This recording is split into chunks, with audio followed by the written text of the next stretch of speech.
Good evening, class. How's everybody doing tonight?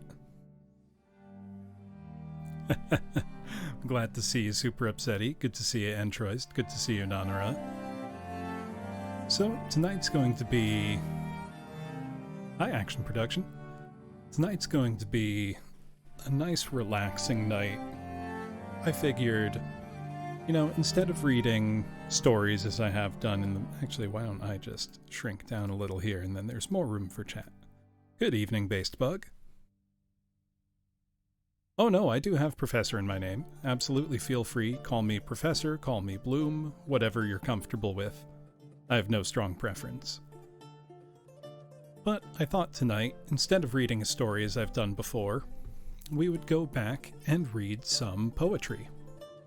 So, poetry can be intimidating to a lot of people, I've found.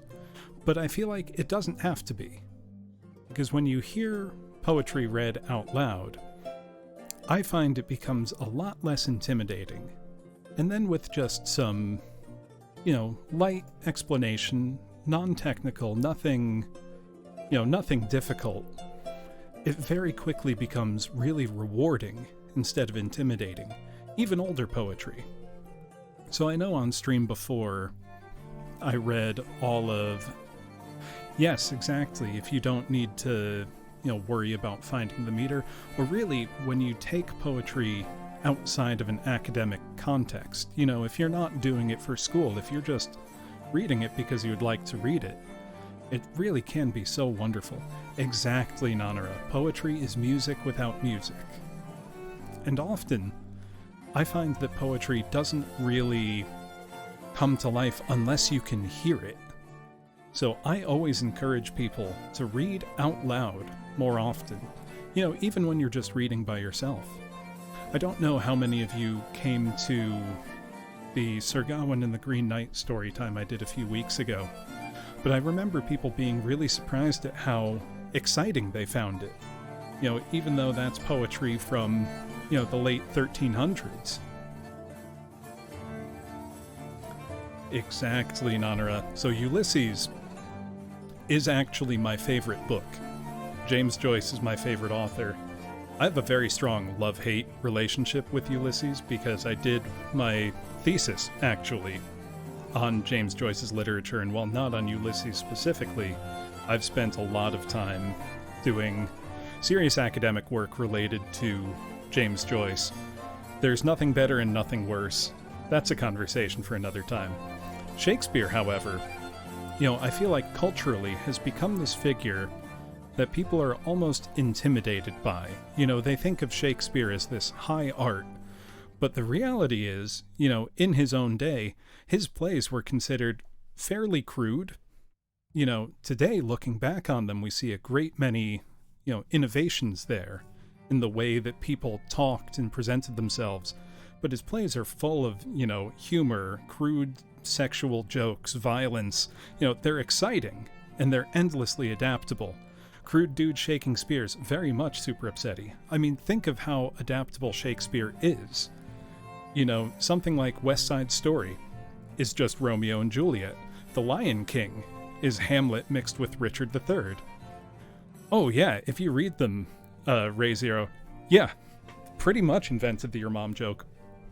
There's actually one excellent movie version of Much Ado About Nothing that was directed by and starring Kenneth Branagh, Emma Thompson, Scott Leonard, or not Scott Leonard, what's Leonard Scott? Yeah, I get his name backwards. Oh, there is some, hold on, just a moment, class. I actually have a flip book of Shakespearean insults, where you can create your own Shakespearean insult by, flipping these three little spiral-bound things. And they're all, adjectives that may have been used in, his plays. So if I need an insult real quick, when I am playing, say, a tabletop RPG with my friends, if we're playing Dungeons and Dragons or something like that, one of my characters that I play in a campaign that's been going on for some years now is, probably to no one's surprise here, a bard. because, on hand I have a ukulele, I have a melodica, I have 3 trombones behind me, so I, pull those out when we're playing. But if I ever use the bardic cantrip Fierce Mockery, or Ferocious Mockery, or whatever, I pull out this little flip book of insults so that I can quickly, call someone a monstrous glass-gazing whore son, or call someone a saucy rump-fed band dog. Oh, absolutely, Based Bug. But that book of... Actually, you know what? I'm going to... If you bear with me for a moment, class, I am going to add a channel points redeem that I think should be a lot of fun.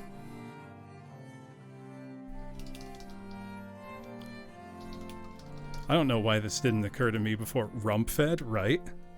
Insult for points.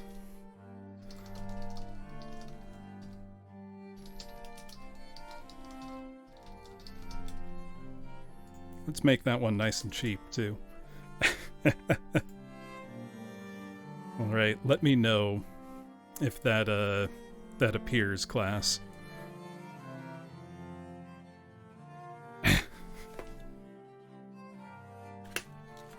What, you want to be insulted, Super Upsetty? You knavish shrill-gorged pizzle?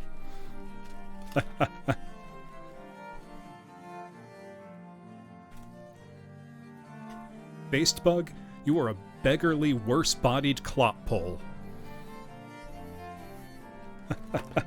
This is going to be a lot of fun. Gorged pizzle. Now, if you don't know what a pizzle is, I recommend looking it up. Make sure safe search is not turned on. This relaxing poetry stream turned into bullying. Yeah, well, really, I want to demystify literature for people.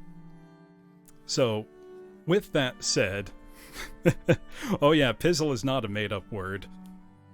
It's like if you call somebody a dork, that, not just a made-up word. Let's see, though. We've got this wonderful, relaxing music, and we're just making crude jokes in fancy language. Gorged pizzle is very apt. Think how similar that insult would be to a modern... calling somebody a dickhead. Gorged pizzle. It's not that different. Our insults have not changed. Humans have been the same forever. We're the same people we have always been. And that is reflected in Shakespeare in both The Best of Us and The Worst of Us. So I thought tonight I would read a bunch of his sonnets. He wrote lots of them. Explain a little about what a sonnet is and how it works, and try to, break them down a little bit. So I'll read the sonnet once. I'll speak through it in kind of plainer language. Exactly, Ray. We have not changed. We're the same people we've always been. Actually, to get onto a little tangent, the ancient city of Pompeii, buried in ash, has been, restored quite a lot. And there's a lot of graffiti all over Pompeii, ancient graffiti. And it is so similar to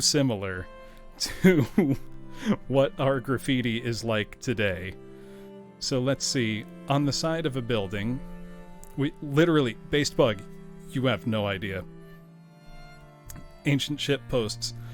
Let's see, on the side of a building, Secundus likes to screw boys. On the side of another building, I screwed a lot of girls here. Above a bench outside a gate, if anyone sits here, let him read this first of all. If anyone wants a screw, he should look for Addis. She cost 4 sestertii. Let's see. In the Basilica, this is my favorite.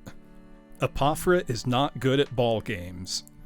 This guy went out of his way to make fun of this dude named Apophra. And there's another one in the Basilica. Oh, thank you for the follow, Rusty Snackleford.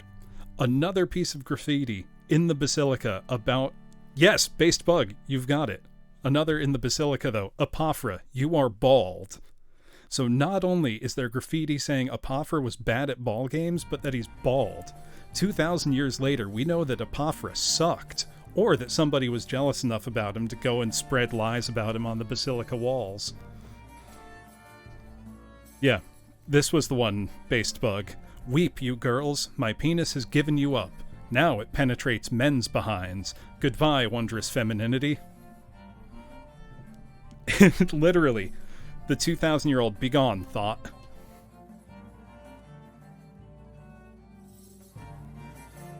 Let's see. On a bar wall, I screwed the barmaid.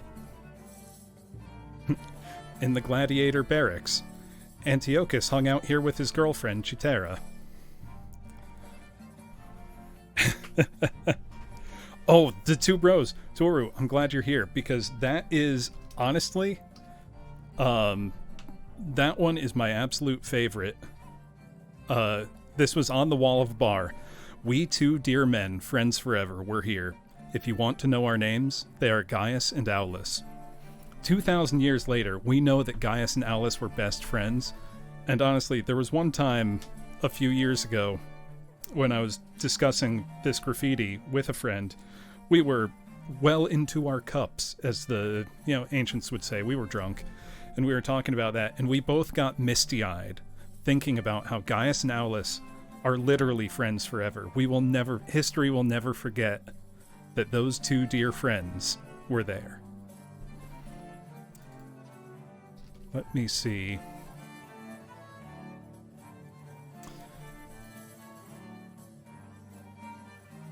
Oh, here's the Venus one, Ray. I could caress Venus's ribs with a stick and whip her buttocks with a switch. She pierced my heart, and I would gladly break her head with a cudgel. It's like, damn, love really hurts. Bro, they're gonna be forever bros. This is so touching. For real, Antroist. Another, much sweeter one. This was written in the atrium of a house. If anyone does not believe in Venus, they should gaze at my girlfriend. Here's a sad one. Cruel Lalagus, why do you not love me? Let's see. This one on a gladiator barracks. Celadus the Thracian makes the girls moan. Literally, our methods of, boasting and shitposting have never changed. We have always been the same people, and I think that's weirdly nice. We're not any different than we used to be, which means all the great things that have been accomplished throughout time, they're not lost to us. We're the same people. Yeah, the format and platform are different. The content's the same. Exactly. The technology changes. The people are the same. And it's funny for me to think about, I can very easily imagine, for real Based Bug, but I can so easily imagine, Gaius and Aulus, two bros, drinking, all night long, and they're like, bro, we gotta leave this message. Right? It's not war. War never changes. No, it's shitposting. Shitposting never changes. Alright. But with that in mind, what I would like to do for Shakespeare's sonnets is I'll read through the sonnet once, then I'll give some, simple non-technical explanation if I can to make it... Oh, Diogenes was the original shitposter. Hey, Atropa, thank you for the raid. You were just in time to catch the tail end of us talking about ancient shitposting. How was Umineko?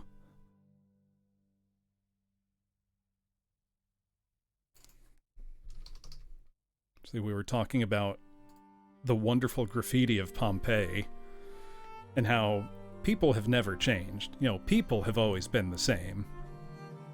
Beato is best girl. I'll have to play and confirm.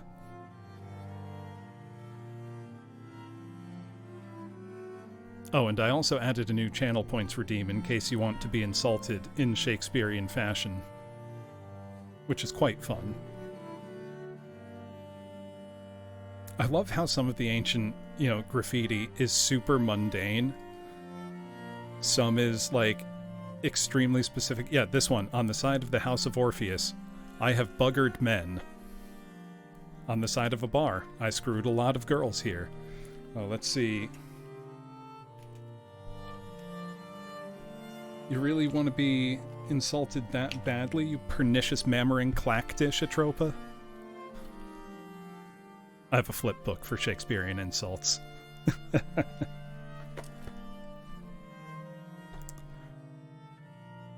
But I think that's enough for the moment. Why don't we actually get started with Shakespeare's sonnets?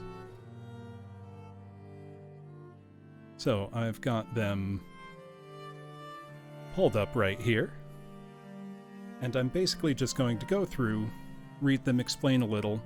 For those who don't know, sonnets, the English sonnet, which is what we're going over here, are 14-line poems made up of 3 quatrains and 1 couplet, quartets and couplets. So in a A-B, A-B, C-D, C-E, E-F, E-F, G-G rhyme scheme, written in iambic pentameter, so 5 feet of stressed and unstressed syllable. So it does have a defined formal structure, and there is also something called a volta, or a turn, in a sonnet, which is kind of like the hinge between the setup and the payoff. And in Shakespearean sonnets, that's almost always the last 2 lines, which is a rhyming couplet.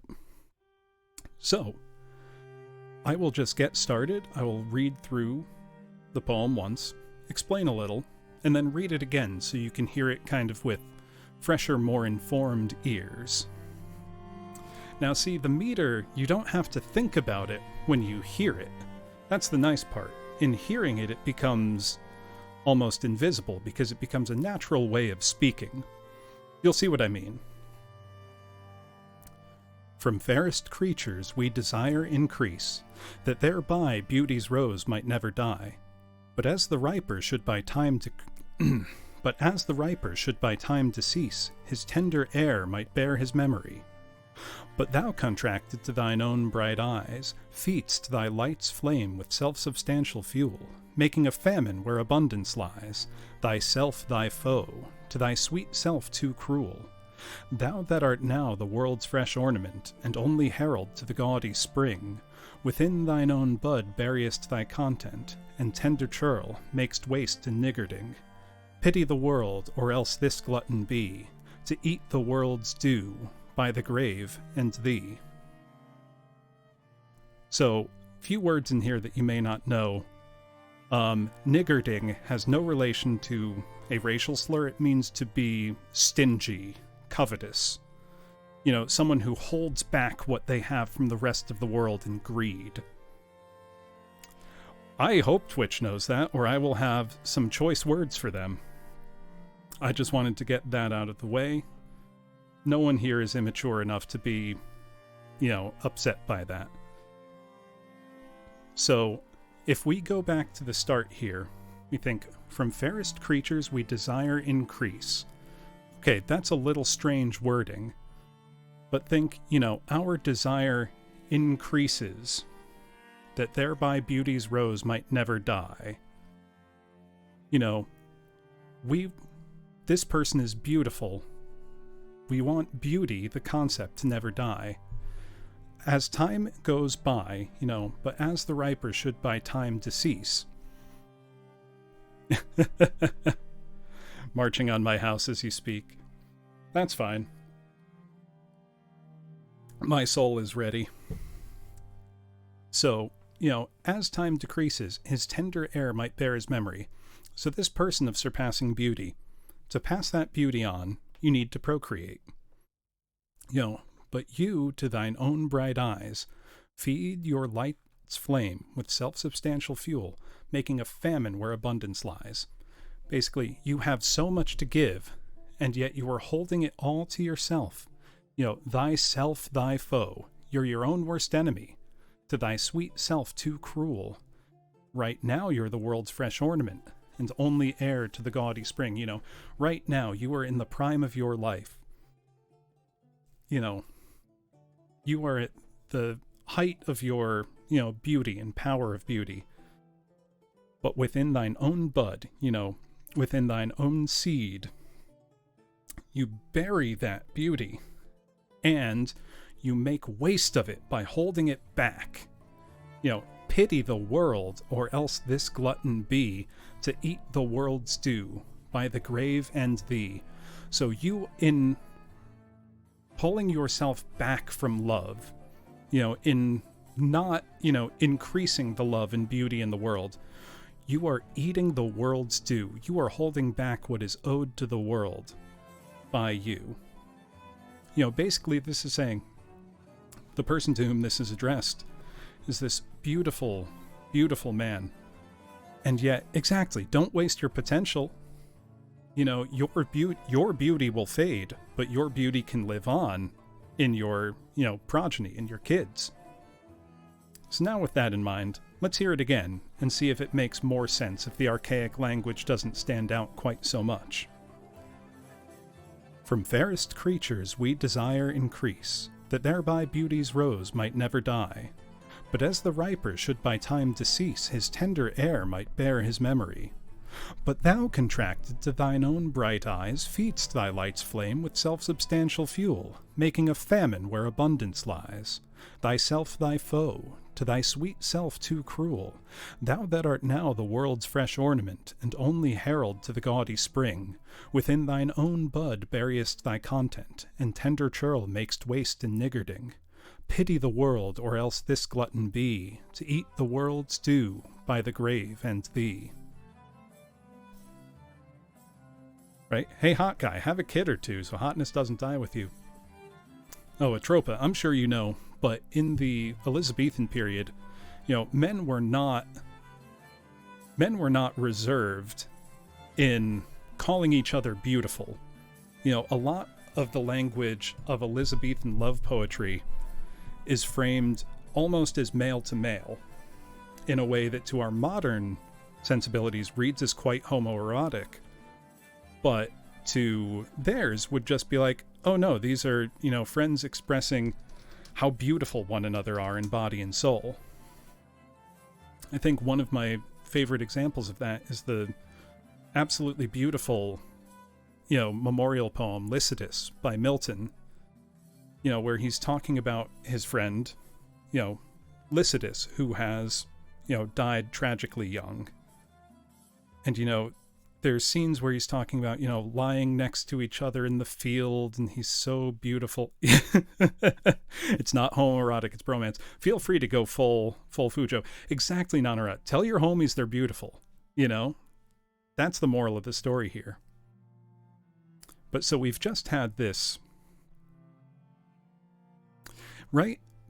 I think, Based Bug, that speaks to a larger, trend that's been going on for a long time, really, of people's range of self-expression has become limited in a lot of ways. I feel like a lot of men don't know how to give or receive genuine compliments, and because of that, they don't believe them when they get them, and that's very sad. Talk to your homies the way Shakespeare would have talked to his homies. Talk to your homies like how Gaius and Aulus talk to, each other. We know 2,000 years later that those two dear men were friends forever. Exactly. But so we've just had this, kind of caution against letting your beauty die with you. So Shakespeare's sonnets kind of can be grouped together thematically. So these keep going for a while. Yeah, exactly. Kiss your homies. That's the end of the statement. So let's see where that theme develops of time versus beauty.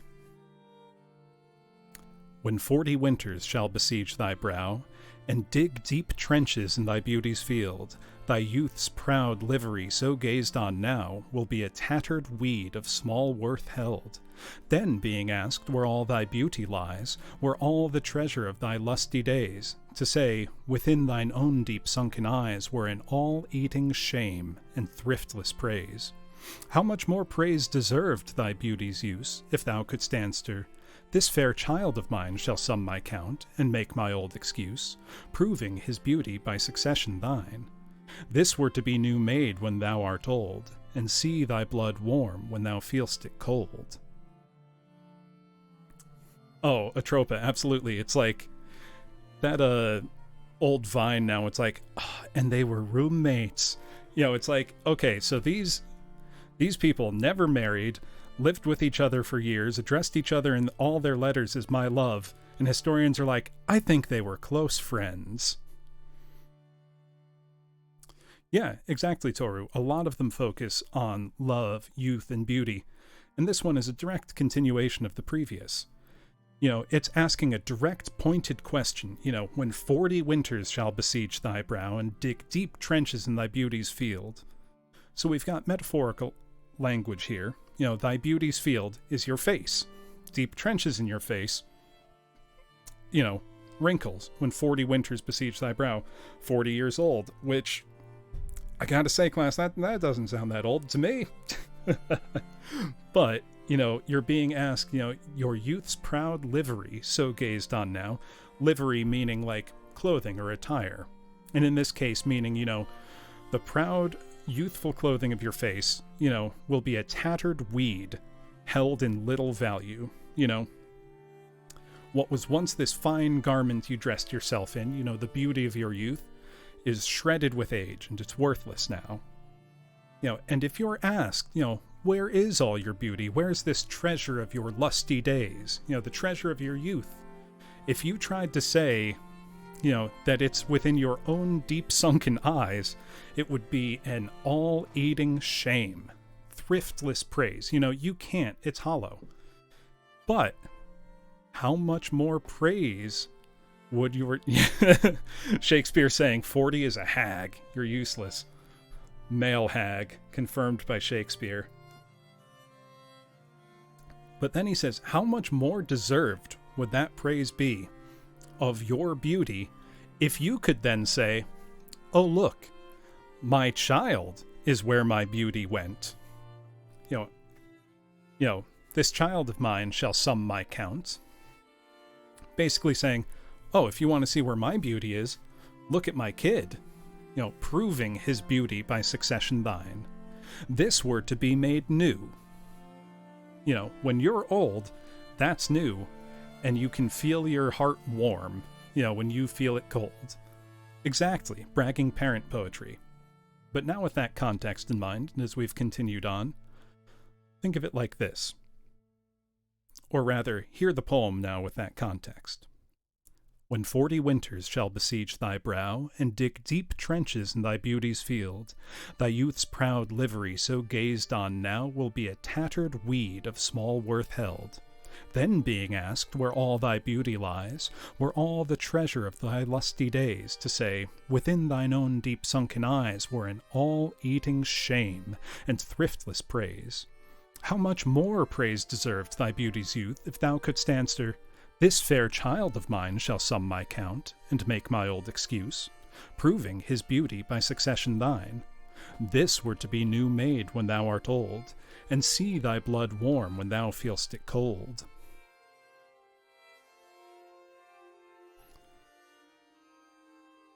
Let's keep moving.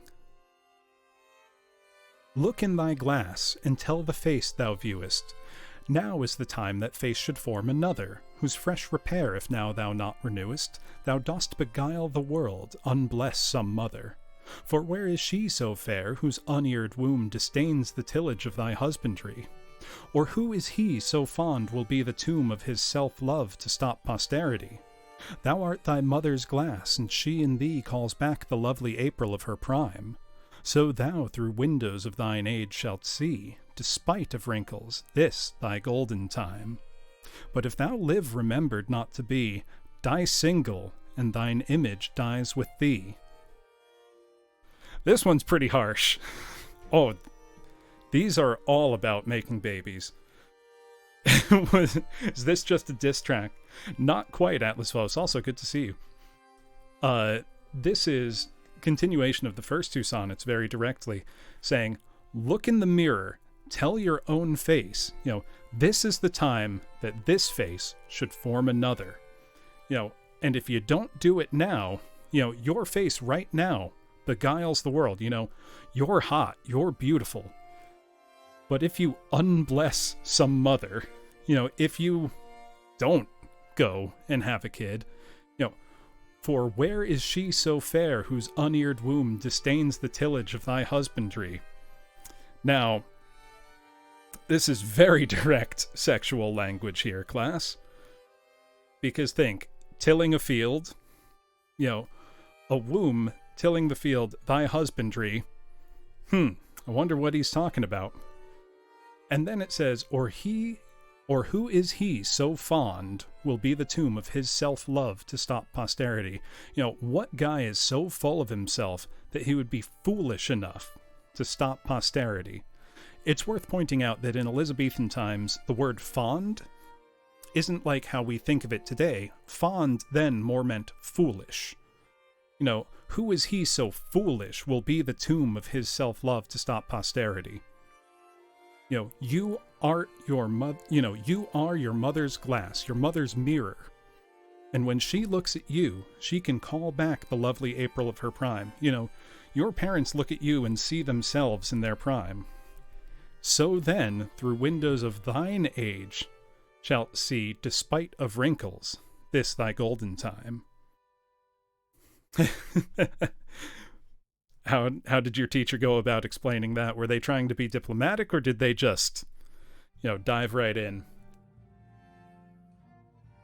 That reminds me, actually, of how the Beatles snuck a very crude sexual innuendo into one of their number one hits in the US, Penny Lane. The line, for a fish and finger pie. They're not talking about food. So we're noticing a lot of constants through history here, class. But basically, this poem is saying, if you don't, procreate, if you don't have a kid, all that beauty that you are so proud of right now, if thou live remembered not to be, if you die alone, die single, and thine image dies with thee. That's putting it about as straightforward as it gets. But now with this little bit of context, let's hear it again. Look in thy glass, and tell the face thou viewest.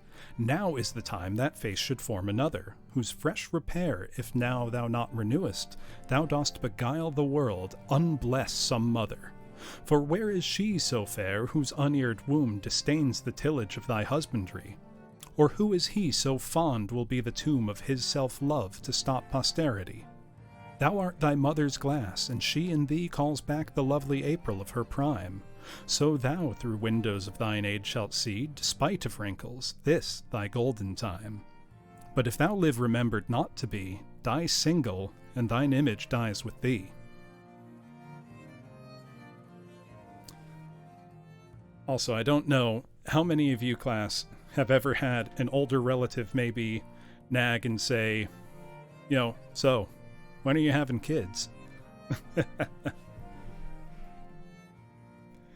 Yeah, so a lot of Shakespeare's romantic language was directed at men in these sonnets. There's some that are directed to, there's a dark lady theme that develops, which are more first person from Shakespeare's views, but these first 17 or so sonnets are very pointedly directed on the theme of love and beauty versus time. So when he focused on a more channeling the spirit of Shinzo Abe from the future, have kids, please have kids. Yeah. But when he's addressing generally a theme like that and building it over, think of it as an argument that he's developing over a series of poems. where he's essentially laying out a case for how beauty can outlive the grave. That's a good question, Toru, and it's hard to say because we have quite few concrete biographical details of Shakespeare. Now, I'm not one of those people who thinks there's a Shakespeare authorship question. I think it's pretty clear that he was exactly who he said he was. You know, we've got enough details of his life in that sense.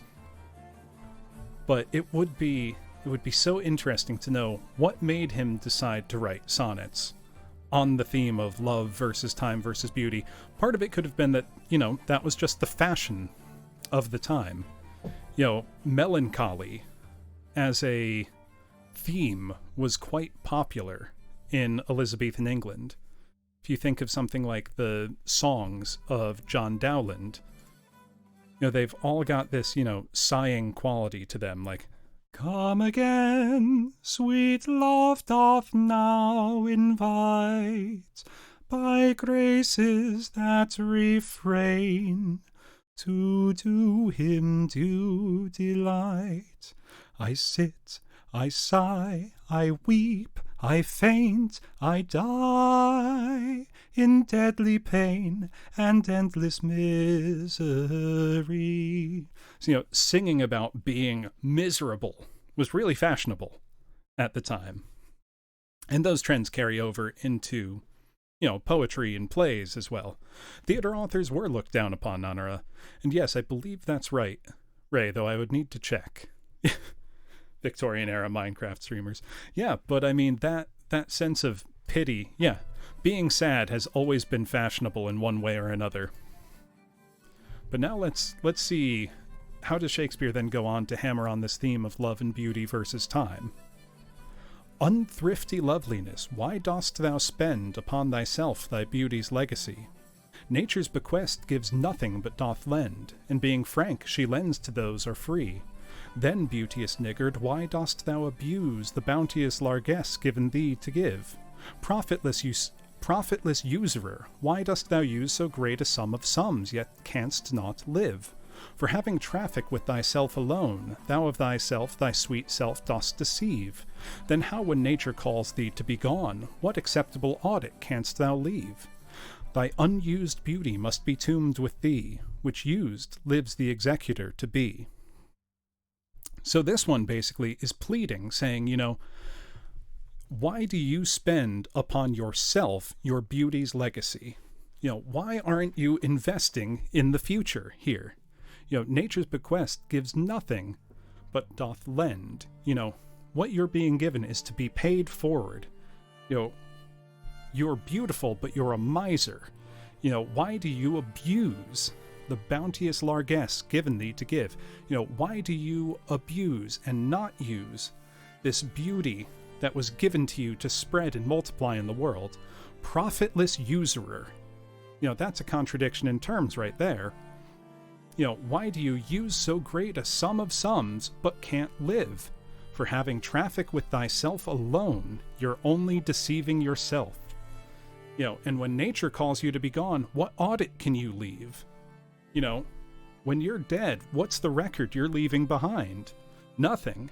You know, your unused beauty must be tombed with thee, which used lives the executor to be. You know, this is now framing the same argument, but in financial terms. You know, it's saying, if you don't invest this money, when you're dead, it's gone. You know, you can't use it.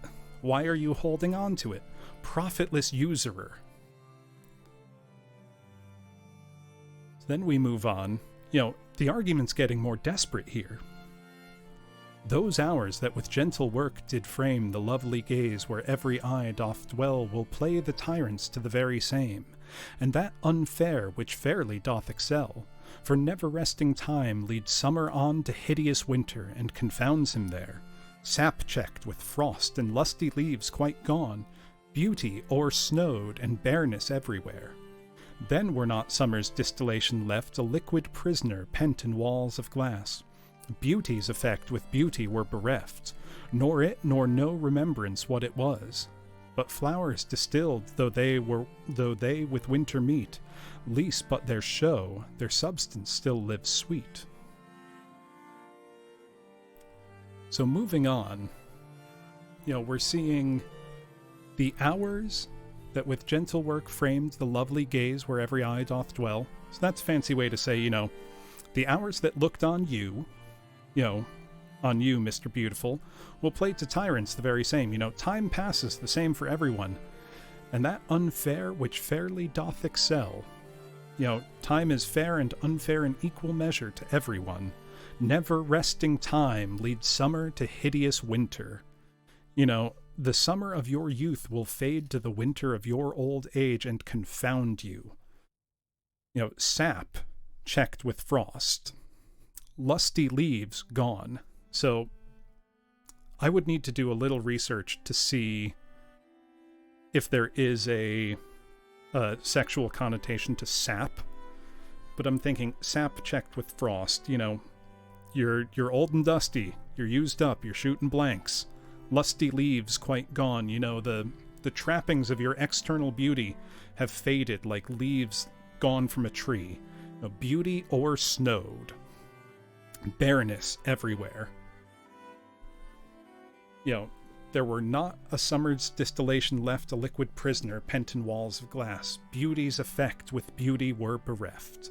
There's nothing left there of your beauty. You've waited too long, and it can't even remember what it was. The substance of those flowers still lives sweet in the next generation, if there is a next generation.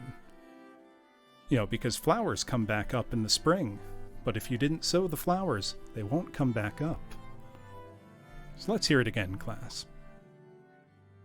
The imagery is really beautiful and really vivid.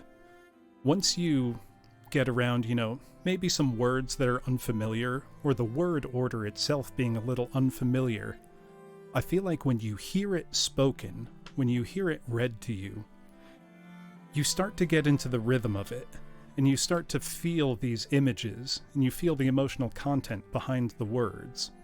That's my hope, at least. Let me know if you're getting more out of this than if you were just reading it on your own. Those hours that with gentle work did frame the lovely gaze where every eye doth dwell will play the tyrants to the very same, and that unfair which fairly doth excel. For never resting time leads summer on to hideous winter and confounds him there.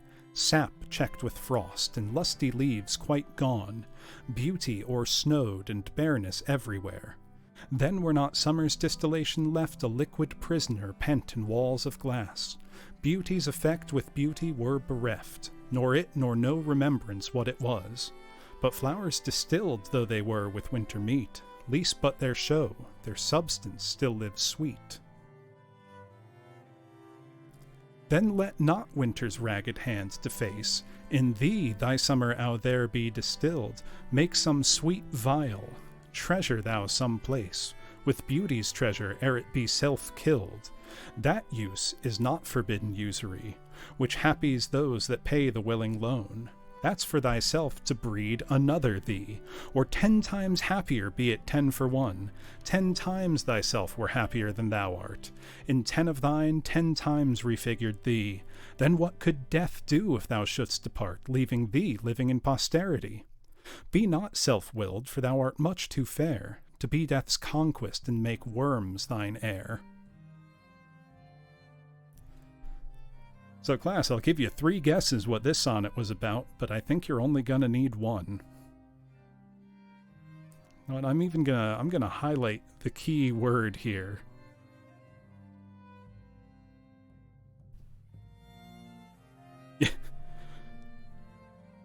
So saying, if you don't want winter's ragged hand to deface your beauty, to defile you, you can distill your beauty into summer forever. Make some sweet vial. Treasure thou some place with beauty's treasure ere it be self-killed. Basically, have sex before it's too late. Please, please, reproduce. Or 10, the happiest pay the willing loan, which is for thyself to breed another thee. Bring your beauty forth into the world.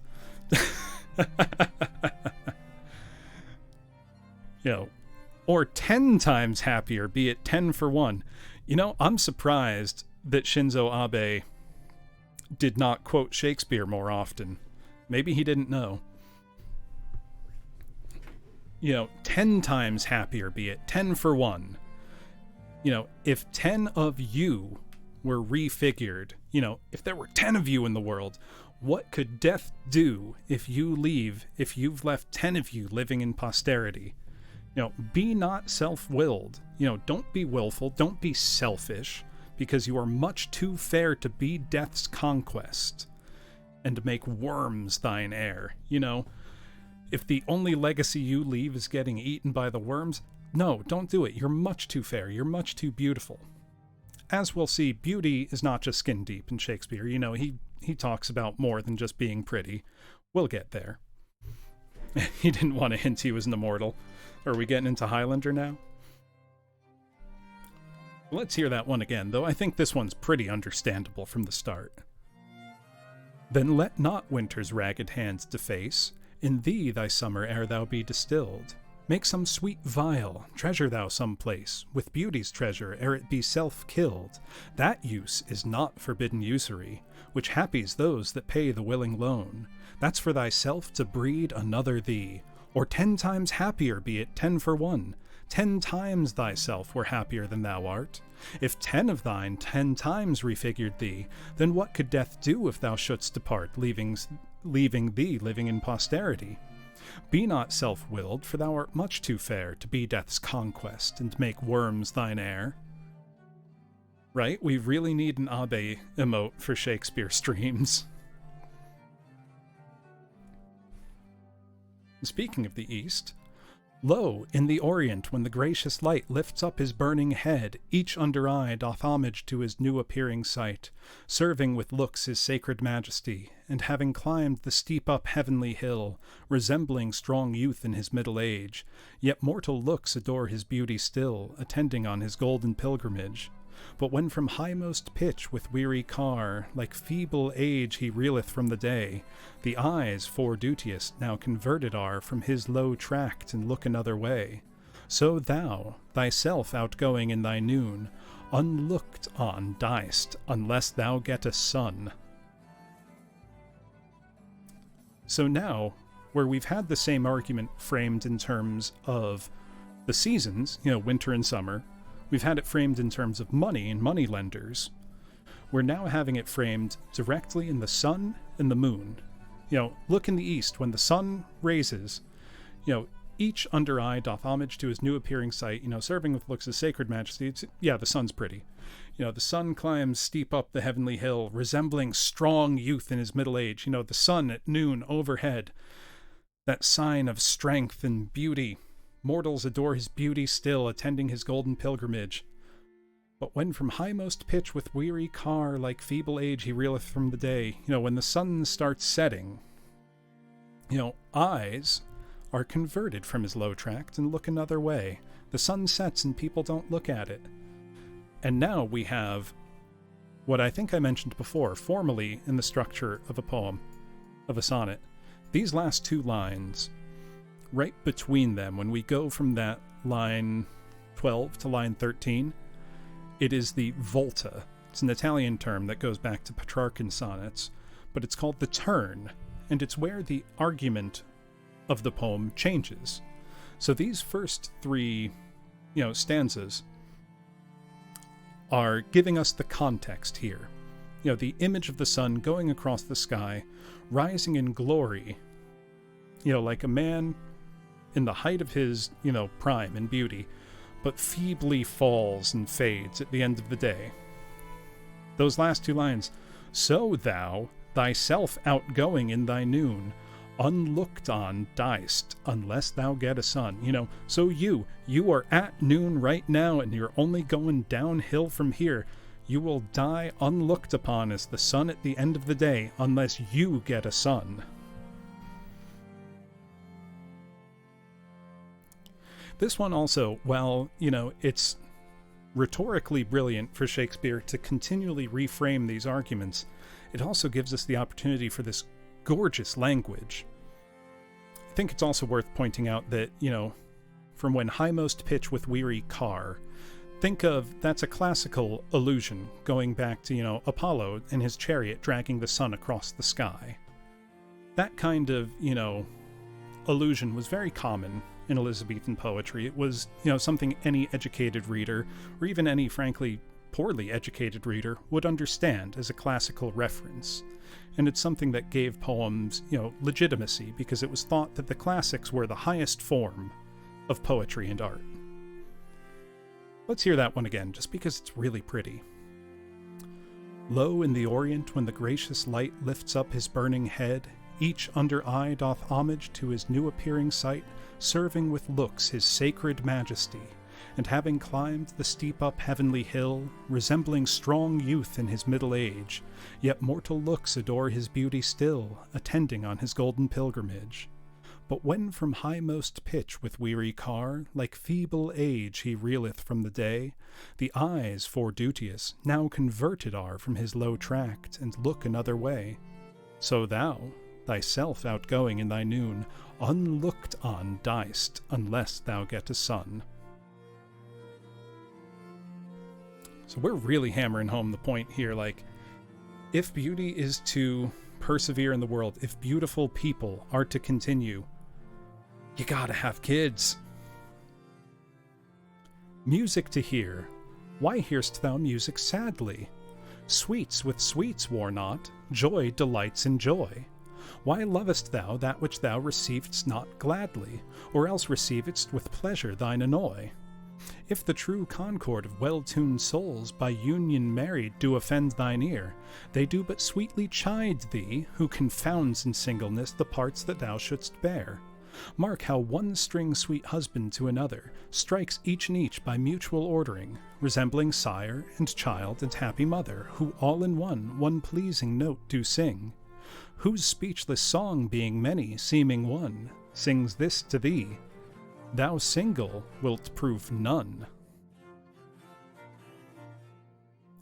So now we're getting the same argument framed in musical language.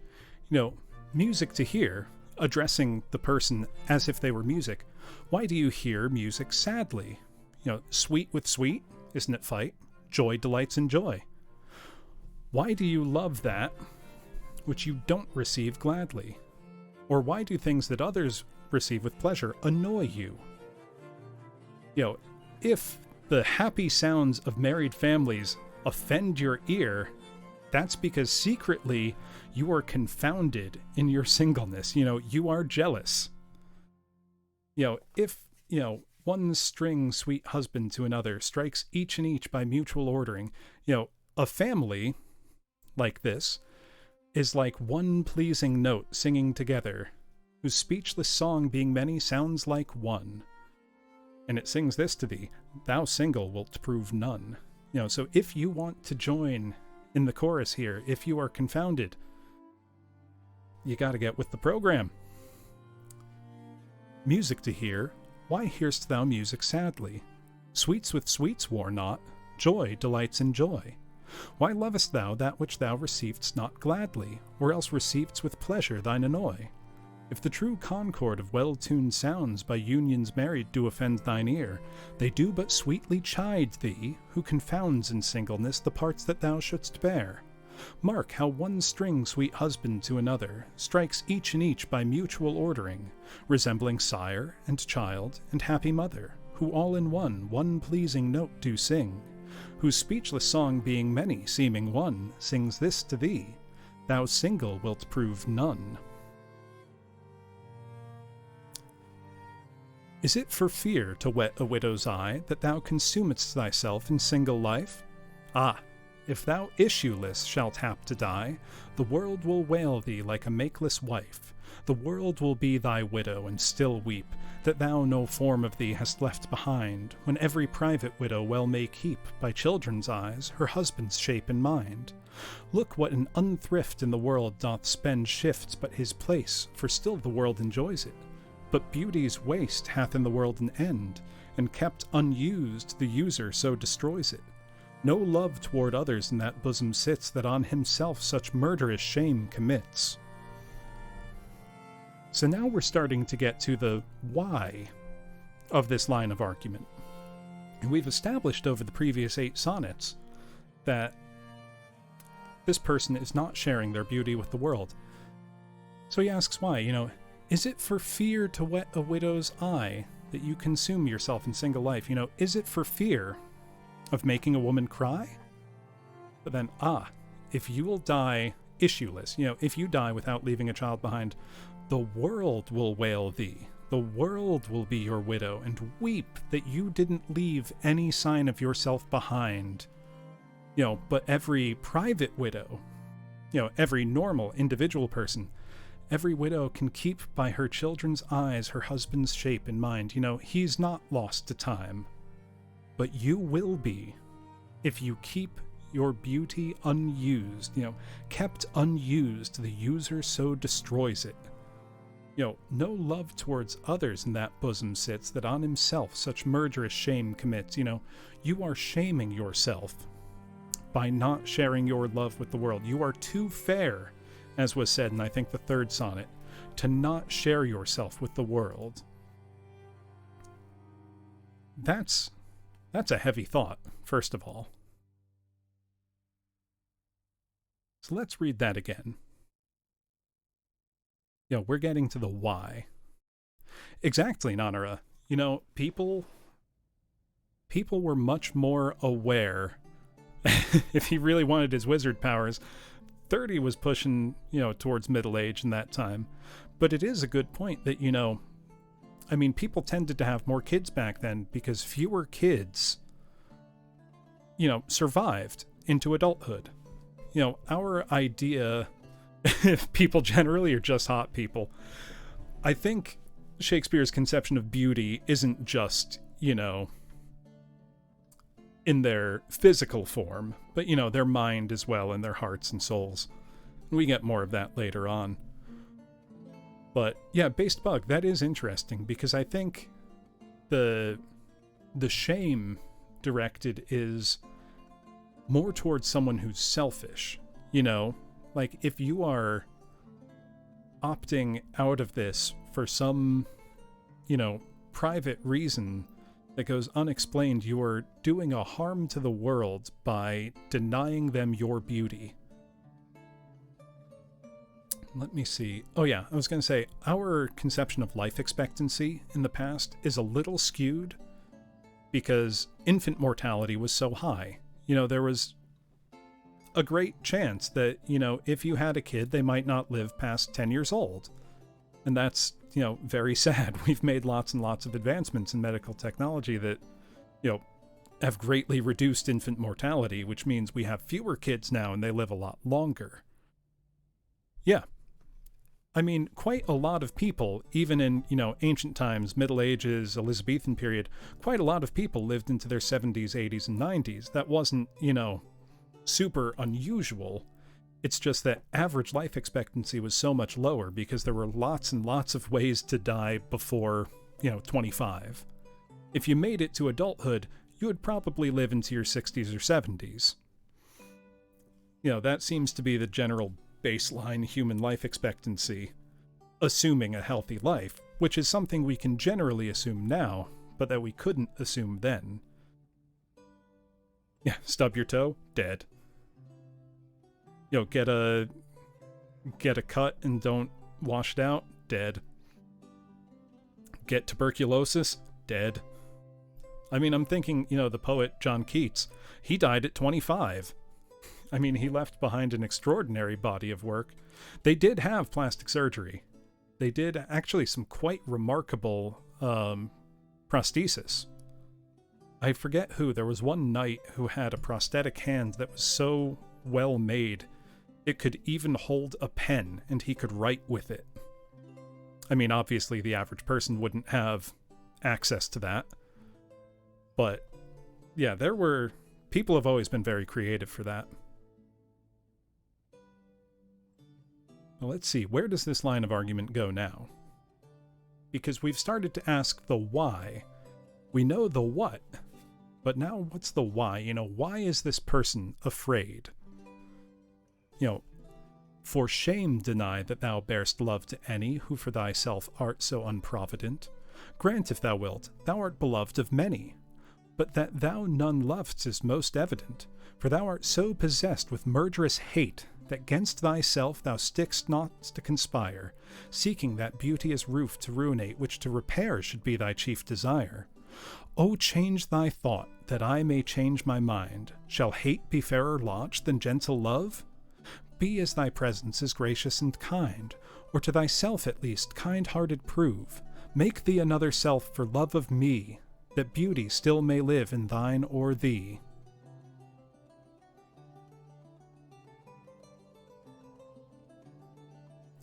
That's very interesting, making a fake nose from arm skin. Yeah, actually part of your body, not just prosthetic. That's very interesting. So now we're kind of moving on to, almost early, psychology here. You're a mathematician, stay in your lane. Look, I've known plenty of mathematicians with hot tempers. But basically we have, an argument. Oh yeah, we're not pressured nearly to the same extent. But we have, a direct dialogue here, grant, if you will, bear with me here. Lots of people love you, but that you don't love anyone is most evident because you are possessed with murderous hate against yourself. You're seeking to destroy beauty when you should repair it. And he entreats the person, change your thought that I can change my mind. Why do you hold on to hate and not love? At least to thyself, at least to yourself, be kind-hearted. Make another self for love of me. That beauty still may live in thine or thee, in you or yours. Yeah, you don't have kids because you hate yourself. I mean, we're almost getting to Gurren Lagann here. It's like, if you can't love yourself for me who loves you. That's the argument that's unfolding now. Let's see. For shame deny that thou bearst love to any who for thyself art so unprovident. Grant, if thou will, thou art beloved of many, but that thou none lov'st is most evident, for thou art so possessed with murderous hate that 'gainst thyself thou stick'st not to conspire, seeking that beauteous roof to ruinate, which to repair should be thy chief desire. O change thy thought, that I may change my mind. Shall hate be fairer lodged than gentle love? Be as thy presence is gracious and kind, or to thyself at least kind-hearted prove. Make thee another self for love of me, that beauty still may live in thine or thee. As fast as thou shalt wane, so fast thou growest, in one of thine, from that which thou departest. And that fresh blood which youngly thou bestowest, thou mayst call thine, when thou from youth convertest. Herein lies wisdom, beauty, and increase, without this folly, age, and cold decay. If all were minded so, the times should cease, and 60 years would make the world away. Let those whom nature hath not made for store, harsh, featureless, and rude, barrenly perish. Look whom she best endowed, she gave thee more, which bounteous gift thou shouldst in beauty cherish. She carved thee for her seal, and meant thereby thou shouldst print more, not let that copy die. So, basically now Shakespeare's saying, as fast as you're going to wane, as fast as you're going to decline, one of yours, who comes from your blood, will grow and increase in beauty. Herein lies wisdom, beauty, and increase. Now we've moved beyond just physical features. Wisdom is being bundled with beauty here. But then we get a little harsher thing, let those whom nature hath not made for store, harsh, featureless, and rude, barrenly perish. People who do not possess these superlative qualities that you possess, let them be the ones, who die off. You've been given bounteous gift. nature carved you for her seal and meant you should print more, not let thy copy die. So, it's like Shakespeare saying, the printer has made 2 engraving seals, one of which is beautiful and should, make copies with, not the other one. Granted, this isn't great. This is pretty proto-eugenics, but the point being, increase the beauty in the world. Like, you are the person who should be, increasing. Also interesting that we're getting into something which would have been a fairly recent thing in the public eye, which is printing. She carved thee for her seal, and meant thereby you should print more, not let that copy die. At this point in history, printed word was becoming much more accessible to people. We had paper, we had movable typeface. Things weren't on, huge sheets of vellum that were painstakingly illuminated. Books were becoming more available. Yeah, right. Shakespeare going full drill instructor on ugly people. Hold on, let me turn my gain down so I can go drill instructor a bit. Your mama should have swallowed you! Yeah, vellum is super expensive.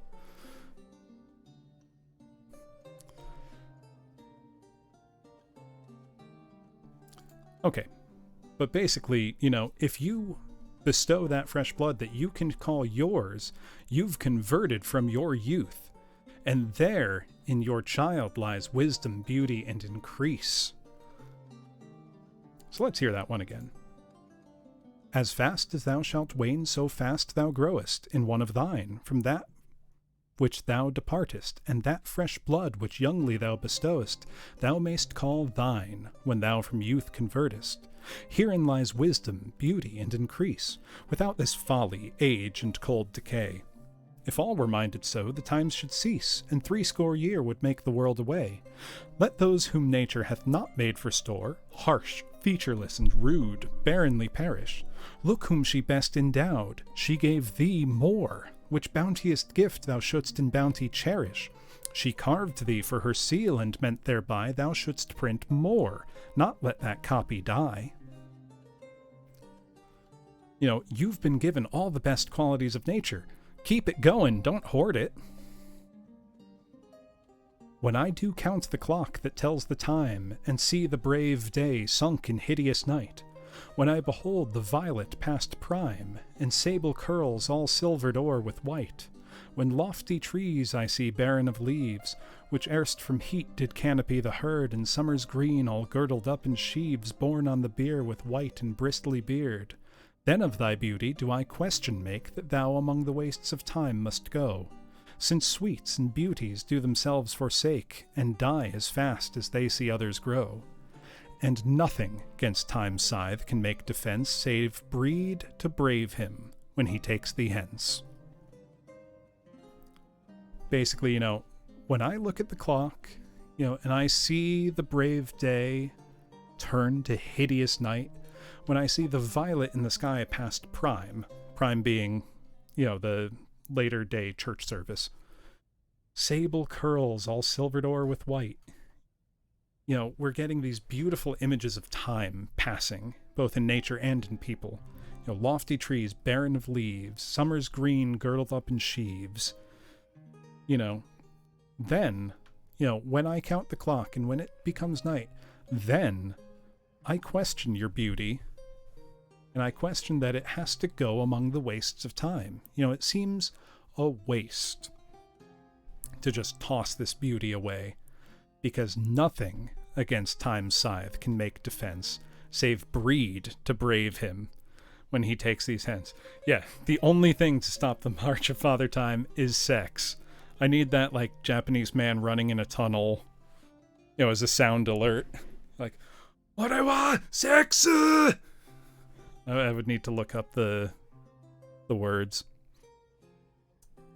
Basically, Shakespeare would have seen that, and if, he counted that guy as beautiful, he would have been like, thumbs up. Let's hear this one again. This one more just for the beautiful imagery than the message of this one, I think, is quite easy. easy to suss out. When I do count the clock that tells the time, and see the brave day sunk in hideous night, when I behold the violet past prime, and sable curls all silvered o'er with white, when lofty trees I see barren of leaves, which erst from heat did canopy the herd, and summer's green all girdled up in sheaves, borne on the bier with white and bristly beard, then of thy beauty do I question make, that thou among the waste of time must go, since sweets and beauties do themselves forsake, and die as fast as they see others grow.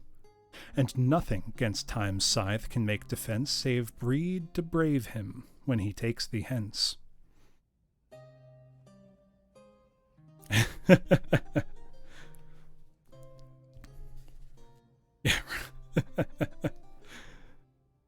I'm thinking Shakespeare would have loved, or know who Shakespeare would probably have lectured harshly. How many of you have seen the anime Golden Boy? I believe it was 6 OVAs, the mid-90s. Some of my favorite anime. It's very funny, kind of crude. But the main character, Kentaro Oe, is essentially given up. You know, he dropped out of law school like a day before graduating to go study the world. You know, and inevitably has, you know, hijinks all over the place and runs into lots of beautiful women who by the end are literally chasing him down. They're like, no, get back here. You know, stop running. Yes, visually spectacular. I mean, that was like the peak of traditional animation when OVAs just had tons of money thrown at them. But, you know, Shakespeare would grab Kentaro and be like, look, nothing can make defense against time except breeding. You know, that's all you got, man. Get back there.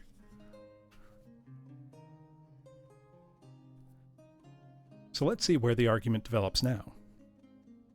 Oh, that you were yourself, but love you are no longer yours, then you yourself here live. Against this coming end you should prepare, and your sweet semblance to some other give. So should that beauty which you hold in lease find no determination, then you were yourself again after yourself's decease, when your sweet issue your sweet form should bear. Who lets so fair a house fall to decay, which husbandry and honour might uphold, against the stormy gusts of winter's day and barren rage of death's eternal cold? Oh, none but unthrifts, dear my love, you know. You had a father, let your son say so. Shakespeare absolutely would have been a weeb, and I'll tell you why. Because when, 200 years after Shakespeare died, when Japan started opening to the West in the 1880s or so, and I'm sure Atropa can correct me on this and keep me honest on the dates, there was a huge rage of Japonism, or Japonism, or however they called it, in England in the 1880s. You know, Japanese fashion was all the rage. There was an exhibition. You know, basically, England, not just England, but I know specifically in England, they essentially flew out an entire village worth of people to live in an exhibition in London, demonstrating to England what Japan was like. Yeah, exactly. Van Gogh as well. And that's where something like, Gilbert and Sullivan's The Mikado, that musical was written, because it was riding this huge wave of public interest in Japan in the 1880s. So let's say that, had happened 250 years earlier. You absolutely know Shakespeare would have written a big-time weeaboo play. There is no question in my mind that that would have happened. Ooh, you'll have to tell me what thriller novel that is, because I would absolutely enjoy that. Yeah.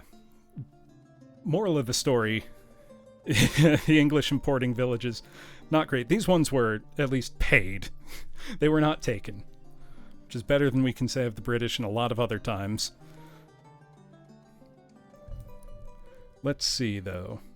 Yeah, but basically, had it happened, 250 years earlier, you just know Shakespeare would have been like, oh yeah, Japan, I'm absolutely writing this play set in Japan. Oh, that you were yourself, but love you are no longer yours. Oh, I already read this. I forgot to explain it, saying, if you were yourself, but yourself who could give your sweet semblance to some other, when yourself, you were yourself again after yourself's decease, you're dead, but you've lived on through your sweet issue, which your sweet form should bear. Actually, yeah, Super Upsetty, that is not unlikely. That is interesting, Atropa. If you remember the title, drop it in the chat, because I would like to look that up. Basically, the crux of this poem is saying, who would let a fair house fall to decay? So fair a house as you, who would let it fall to decay against, the gusts of winter's day and the rage of death's eternal cold? No one but an unthrifty person, someone, doesn't care to uphold things for history. Dear my love, you had a father, let your son say so. The Watchmaker of Filigree Street. Thank you. I am going to copy that and look that up. Yeah, it's such a seemingly, weirdly anachronistic feeling period of time where something like that was possible, But that last line, really, really hits. You had a father, let your son say so. Not from the stars do I my judgment pluck, and yet methinks I have astronomy, but not to tell of good or evil luck, of plagues or dearths or seasons' quality, nor can I fortune to brief minutes tell, pointing to each his thunder, rain, and wind, or say with princes if it shall go well, by oft predict that I in heaven find. But from thine eyes my knowledge I derive, and constant stars in them I read such art as truth and beauty shall together thrive, if from thyself to store thou wouldst convert, or else of thee this I prognosticate, thy end is truth's and beauty's doom and date. So now Shakespeare's saying, oh, I'm an astronomer, but, I don't tell good or evil luck. I can't predict things for a prince. I can't point to thunder, rain, or wind, or how a season will go. I derive my knowledge from your eyes, and in them, I see that truth and beauty shall together thrive, if from thyself to store thou wouldst convert. Basically, if you have kids, truth and beauty will thrive. Otherwise, this I prognosticate, this I predict, your end is truth and beauty's doom and date. When you die, truth and beauty die with you. This is getting real personal now. It's like, I look into your eyes and I see the best things, truth and beauty, will live on through your children. But if they die with you, they're dead. Truth and beauty are dead. Getting kind of dramatic, but... Now, I don't know that much about astronomy or how seriously it was taken in the Elizabethan period. I imagine relatively seriously. But I feel like more than however seriously it may be taken, the context would be that, this would be something someone could understand. I am looking into the stars in your eyes, which one, great compliment. Constant stars I read in your eyes, such art as truth and beauty shall together thrive. But if you don't have kids, they die with you. Let's read that one again, just because the astronomy imagery is very pretty, and I imagine a good insight into what astronomy practices may have been like in those times. Not from the stars do I my judgment pluck, and yet methinks I have astronomy, but not to tell of good or evil luck, of plagues or dearths or seasons' quality, nor can I fortune to brief minutes tell, pointing to each his thunder, rain, and wind, or say with princes if it shall go well, by oft predict that I in heaven find. But from thine eyes my knowledge I derive, and constant stars in them I read such art as truth and beauty shall together thrive, if from thyself to store thou wouldst convert. Or else of thee this I prognosticate, Thy end is truth's and beauty's doom and date.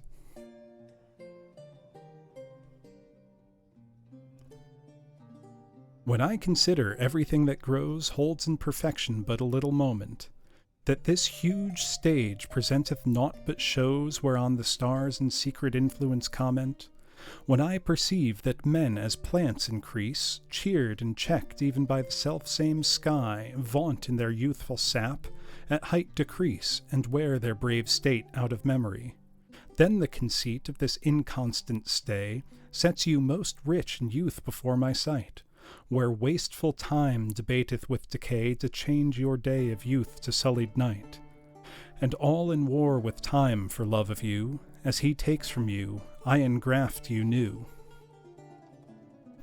So now we have reframed the debate once more to thinking of things as a play on a stage. When I consider that everything that grows holds in perfection but a little moment, when I think that everything that is growing and natural, people, plants, the world, they are in their perfection, they're at the height of their beauty, their rightness, for just a short time, that on this huge stage of life, the stage of the world, when I perceive men as plants increase, we vaunt in youthful sap, we grow strong, then at our height decrease and wear their brave state out of memory, even when we're past our prime, we remember what it felt like. We can still play out that part.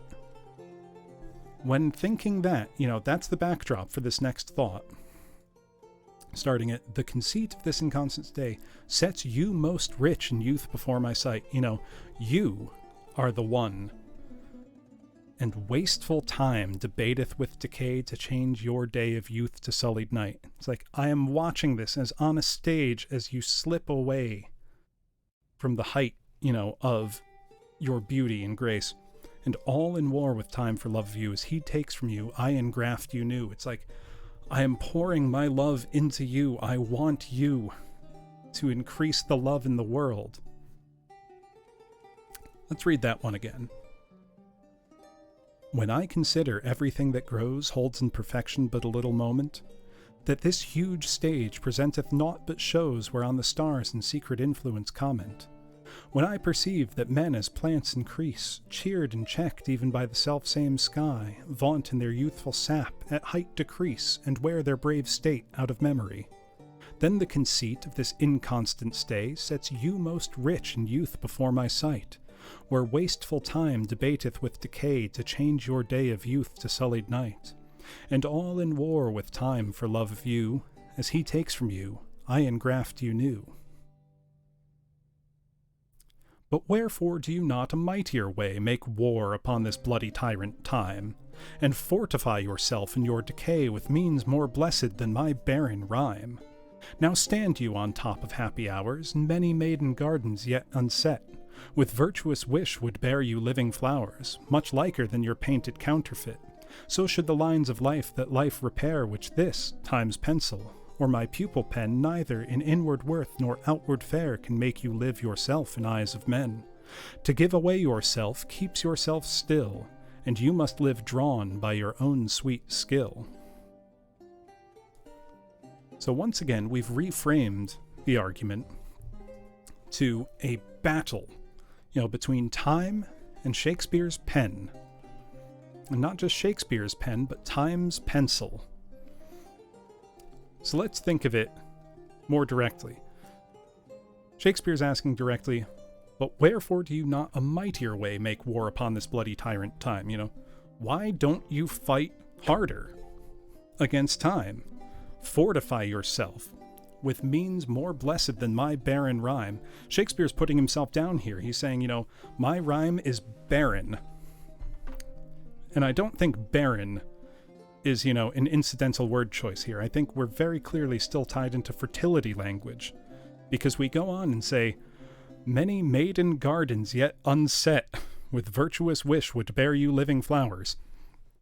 Give you 3 guesses what a maiden garden yet unset is in this context, class, but I think you're only going to need the one guess.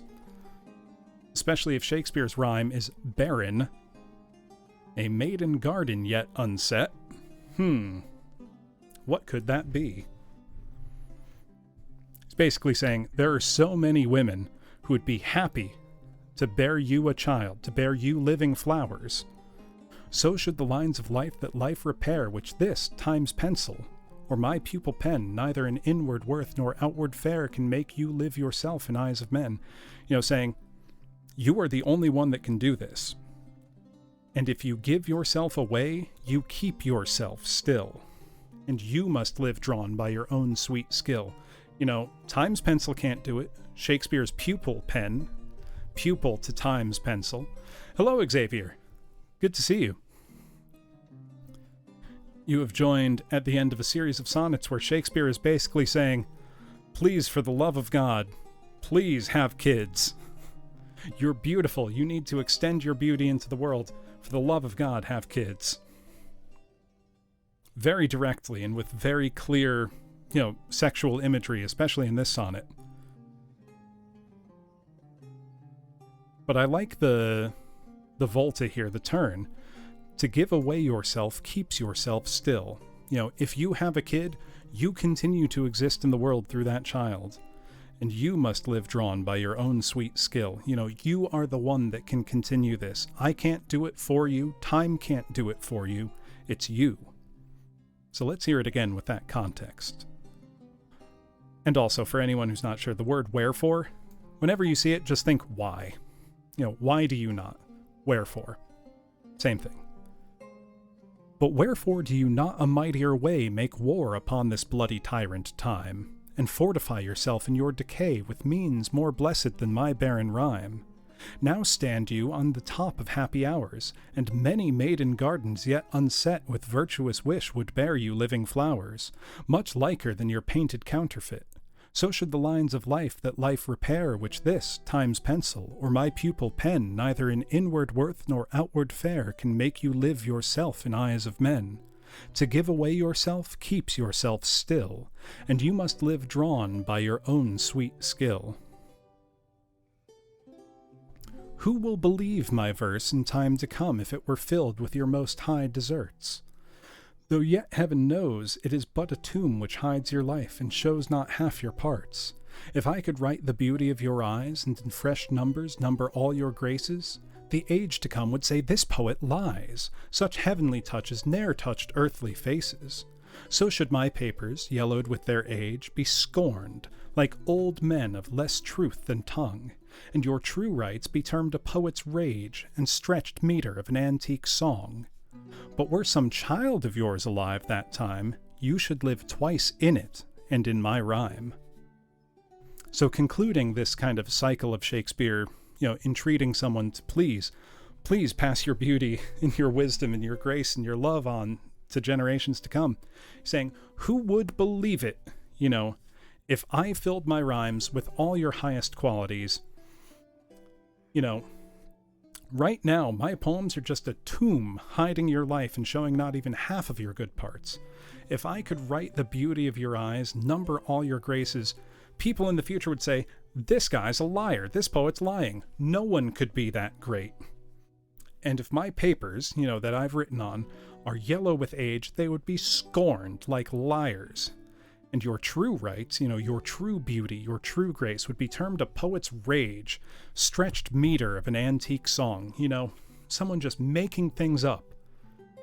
But now at the volta, at the turn, that crux on which the poem lies. But were some child of yours alive that time, you should live twice in it and in my rhyme.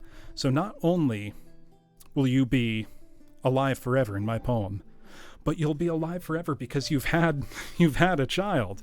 You've passed on your beauty to the world.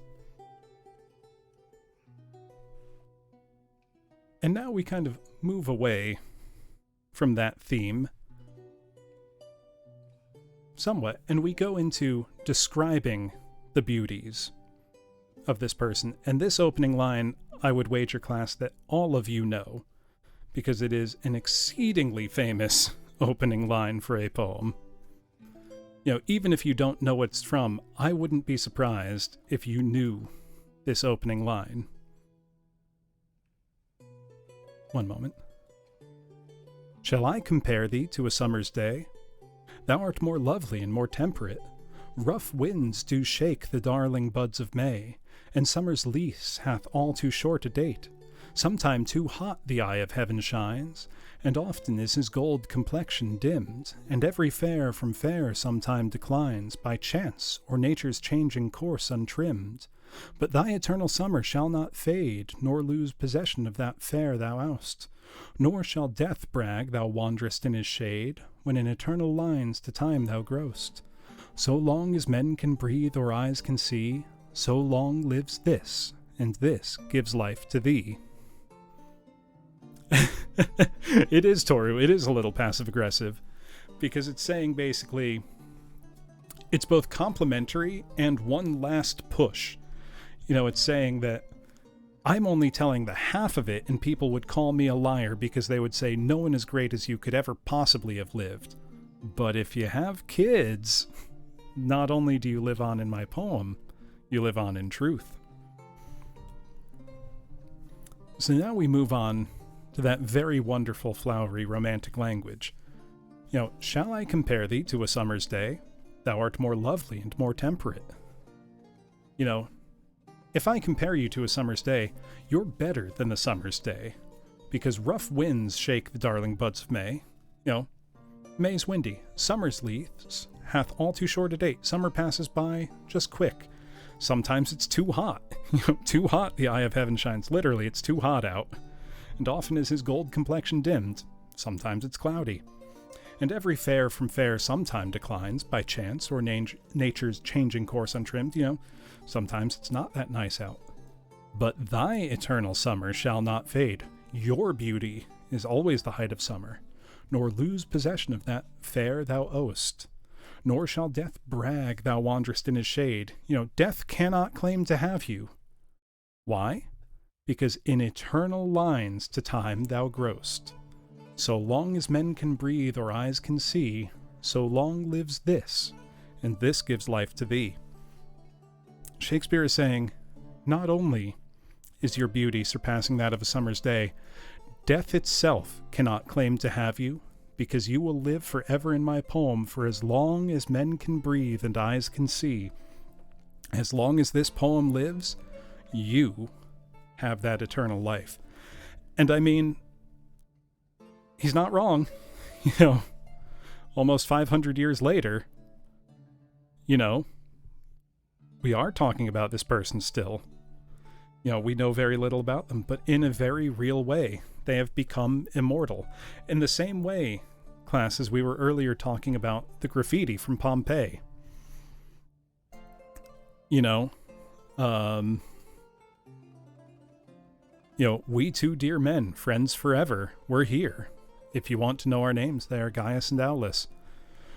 2,000 years later, we know Gaius and Aulus were friends. And in the same way, we know of this person.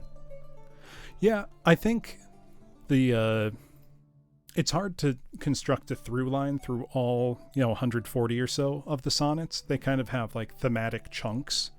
This is kind of a shift less to an entreaty to pass on your beauty and more to reflections on time itself. But I think you're right. This is probably at a point where it's like, okay, well, I'm no longer as concerned about telling people to please, for the love of God, have kids. So let's hear this one more time. Because really what Shakespeare is doing is both downplaying nature to upplay the subject of this poem, but also saying that his poem will bring immortality, which is a very conceited thing to say, to assume that people would be able to read this years and years later. I mean, he was right, but quite the act of ego there. Shall I compare thee to a summer's day? Thou art more lovely and more temperate. Rough winds do shake the darling buds of May, and summer's lease hath all too short a date. Sometime too hot the eye of heaven shines, and often is his gold complexion dimmed, and every fair from fair sometime declines by chance, or nature's changing course untrimmed. But thy eternal summer shall not fade, nor lose possession of that fair thou owest. Nor shall death brag thou wanderest in his shade, when in eternal lines to time thou growest. So long as men can breathe or eyes can see, so long lives this, and this gives life to thee. Yeah, pivoting away from Shakespeare Abe. Devouring time, blunt thou the lion's paws, and make the earth devour her own sweet brood. Pluck the keen teeth from the fierce tiger's jaws, and burn the long-lived phoenix in her blood. Make glad and sorry seasons as thou fleest, and do whatever thou wilt, swift-footed time, to the wide world and all her fading sweets. But I forbid thee one most heinous crime. O carve not with thy hours my love's fair brow, nor draw no lines there with thine antique pen. Him in thy course untainted do allow, for beauty's pattern to succeeding men. Yet do thy worst, old time, despite thy wrong. My love shall in my verse ever live young. So this is where you can put your Fujo hat back on, Atropa, because we've got very explicitly romantic language here aimed at men. Now, as we were discussing before, this was not unusual in Elizabethan times. It's not even unusual, all the way up. Really, it was in the Victorian that it actually... You're not? Well, you can just put the hat on. That's fair. Shipping is fun. But basically, this one's saying, though devouring time, blunts the lion's paws, time plucks the keen teeth from the tiger's fierce jaws, even these apex predators, even the legendary phoenix, wilts. Shakespeare says, time, I forbid you to carve with thy hours my love's fair brow. I forbid you to draw lines with thine antique pen. Time, do not wrinkle the brow. Him in thy course untainted do allow, for beauty's pattern to succeeding men. He's so beautiful. You can't do it, time. You can't make him grow old. Yet do thy worst, old time, despite thy wrong, despite making this most beautiful man, age. My love shall live in my verse, ever live young. Do your worst, time, because my love will be young forever in what I write. It's a defiant statement against, time that can defang the tiger and blunt the lion's paws and burn out even the phoenix. Even for all that, Shakespeare says, my verse is stronger. Everlasting youth exists in my lines. Now we're getting a defiant side of Shakespeare, saying, time, I defeat you with my pen. Devouring time, blunt thou the lion's paws, and make the earth devour her own sweet brood. Pluck the keen teeth from the fierce tiger's jaws, and burn the long-lived phoenix in her blood. Make glad and sorry seasons as thou fleest, and do whatever thou wilt, swift-footed time, to the wide world and all her fading sweets. But I forbid thee one most heinous crime. O carve not with thy hours my love's fair brow, nor draw no lines there with thine antique pen. Him in thy course untainted do allow, for beauty's pattern to succeeding men. Yet do thy worst, old time, despite thy wrong. My love shall live in my verse, ever live young. I'm sorry, messed up the last two lines. Yet do thy worst, old time, despite thy wrong. My love shall in my verse ever live young. A woman's face with nature's own hand painted, hast thou the master-mistress of my passion.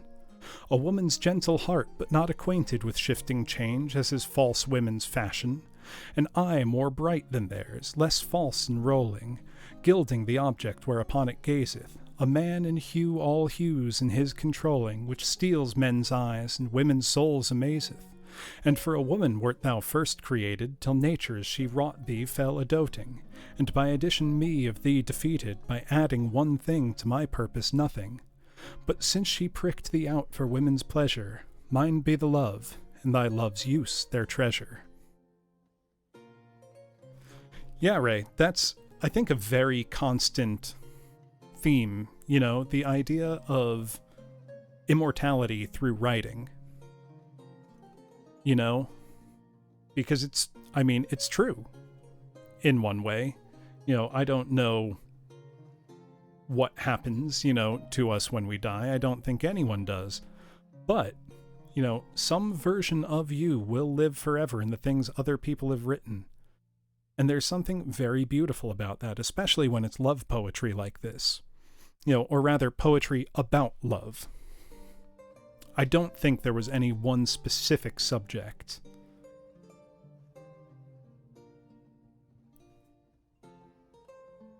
Let's just keep going. So we've got quite a lot of thoughts on beauty to get through here. So is it not with me as with that muse, stirred by a painted beauty to his verse, who heaven itself for ornament doth use, and every fair with his fair doth rehearse, making a couplement of proud compare with sun and moon, with earth and sea's rich gems, with April's firstborn flowers and all things rare, that heaven's air in this huge rondure hems. O let me true in love but truly right, and then believe me, my love is as fair as any mother's child, though not so bright as those gold candles fixed in heaven's air. Let them say more that like of hearsay well, I will not praise that purpose not to sell.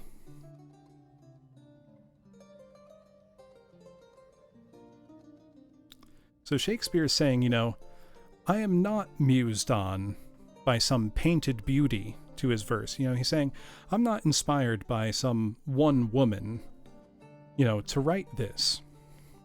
And he's saying, but believe me, my love is as fair as any mother's child.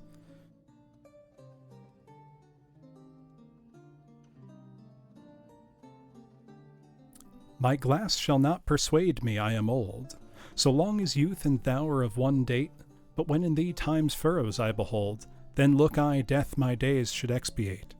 For all that beauty that doth cover thee is but the seemly raiment of my heart, which in thy breast doth live, as thine in me. How can I then be elder than thou art? O therefore, love, be of thyself so wary, as I not for myself, but for thee will, bearing thy heart, which I will keep so chary as tender nurse her babe from faring ill. Presume not on thy heart when mine is slain, thou gavest me thine not to give back again.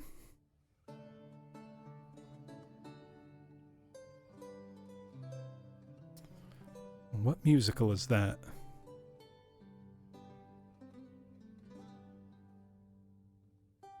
I'm not sure I recognize it. Fame. Okay. Here we get an interesting reflection on age. He's saying, my glass, my mirror will not persuade me that I am old, so long as youth and you are one and the same.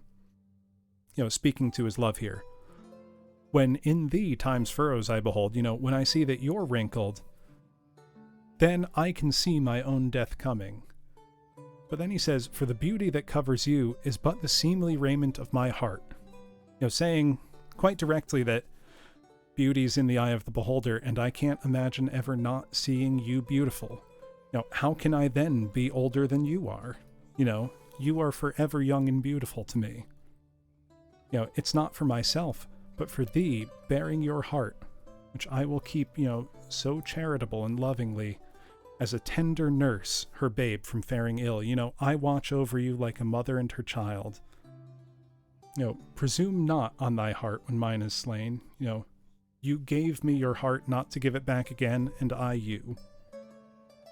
Saying we, in a real sense, belong to each other, and how can I be old if I love you? My glass shall not persuade me I am old, so long as youth and thou are of one date. But when in thee time's furrows I behold, then look I death my days should expiate. For all that beauty that doth cover thee is but the seemly raiment of my heart, which in thy breast doth live, as thine in me. How can I then be elder than thou art? O therefore, love, be of thyself so wary, as I not for myself, but for thee will, bearing thy heart, which I will keep so chary as tender nurse her babe from faring ill. Presume not on thy heart when mine is slain, thou gavest me thine not to give back again. That very literal image of having almost exchanged hearts, my heart beats in you and your heart beats in me. And if I die before you, don't blame your own heart. You gave it, not to give back again. It's a beautiful image of undying love. As an unperfect actor on the stage, who with his fear is put beside his part, or some fierce thing replete with too much rage, whose strength's abundance weakens his own heart, so I fear of trust, forget to say the perfect ceremony of love's rite, and in mine own love's strength seem to decay, or enchanted with burthen of mine own love's might. O let my looks be then the eloquence, and dumb presagers of my speaking breast, who plead for love and look for recompense, more than that tongue that more hath more expressed. O learn to read what silent love hath writ, to hear with eyes belongs to love's fine wit. So now we get some metaphors that Shakespeare would know well, because besides writing for the stage, he acted. We know that he did. And he says, as an unperfect actor on the stage, who with his fear is put beside his part. So we have simile here. Like an actor who's so scared he forgot his part, or some fierce thing with too much rage, someone who's so angry that his strength's abundance weakens his own heart, his passions are too strong that they make him weaker in a way. So I for fear of trust, forget to say, fearful of trust, he forgets to say, the perfect ceremony of love's rite, and in mine own love's strength seem to decay, or charged with burthen of mine own love's might. The weight, burthen, is just an antique way of saying burden. Or charged with the burden of mine own love's might. His own love is so strong that it weakens him in a way. He forgets what he's going to say as an actor put beside his part, meaning forgot his part. He's so overcharged with the burden of his love that he can't express his love in words. Dumb presagers of my speaking breast, dumb meaning unable to speak, who plead for love and look for recompense. He can't say it with his tongue, so he says, "Oh, learn to read what silent love hath writ, to hear with eyes belongs to love's fine wit." Read the love in my face. I'm so overpowered by love, I can't even say it, but you can see it on my face. That's love's fine wit. This, I wonder if, so you all know Paul Simon, obviously singer-songwriter. There's the first verse of that, he sings something along the lines of, let me mute this for a second, I know a man, he came from my hometown. He wore his passion for his woman like a thorny crown. He said, Dolores, I live in fear. My love for you so overpowering, I'm afraid that I will disappear. My love for you so overpowering, I'm afraid that I will disappear. That's pretty much the sentiment of this here. The love is so overpowering, Shakespeare can't even speak. He of all people can't put words to what he's experiencing. He, like an actor who forgets his part, can't even say I love you and has to rely on a look. I would not be surprised if Paul Simon had been thinking of this when he wrote Slip Slidin' Away. He's very cultured, he would know. So let's read that again with that in mind. As an unperfect actor on the stage, who with his fear is put beside his part, or some fierce thing replete with too much rage, whose strength's abundance weakens his own heart, so I, for fear of trust, forget to say the perfect ceremony of love's rite, and in mine own love's strength seems to decay, or charged with burden of mine own love's might. O let my looks be then the eloquence, and dumb presagers of my speaking breast, who plead for love and look for recompense, more than that tongue that more hath more expressed. O learn to read what silent love hath writ, to hear with eyes belongs to love's fine wit. Mine eye hath played the painter, and hath stelled thy beauty's form and table of my heart. My body is the frame wherein 'tis held, in perspective it is best painter's art. For through the painter must you see his skill, to find where your true image pictured lies, which in my bosom's shop is hanging still, that hath his windows glazed with thine eyes. Now see what good turns eyes for eyes have done. Mine eyes have drawn thy shape, and thine for me are windows to my breast, where through the sun delights to peep, to gaze therein on thee. Yet eyes this cunning want to grace their art. They draw but what they see, know not the heart. So now we've moved from the stage to the studio, the paint shop.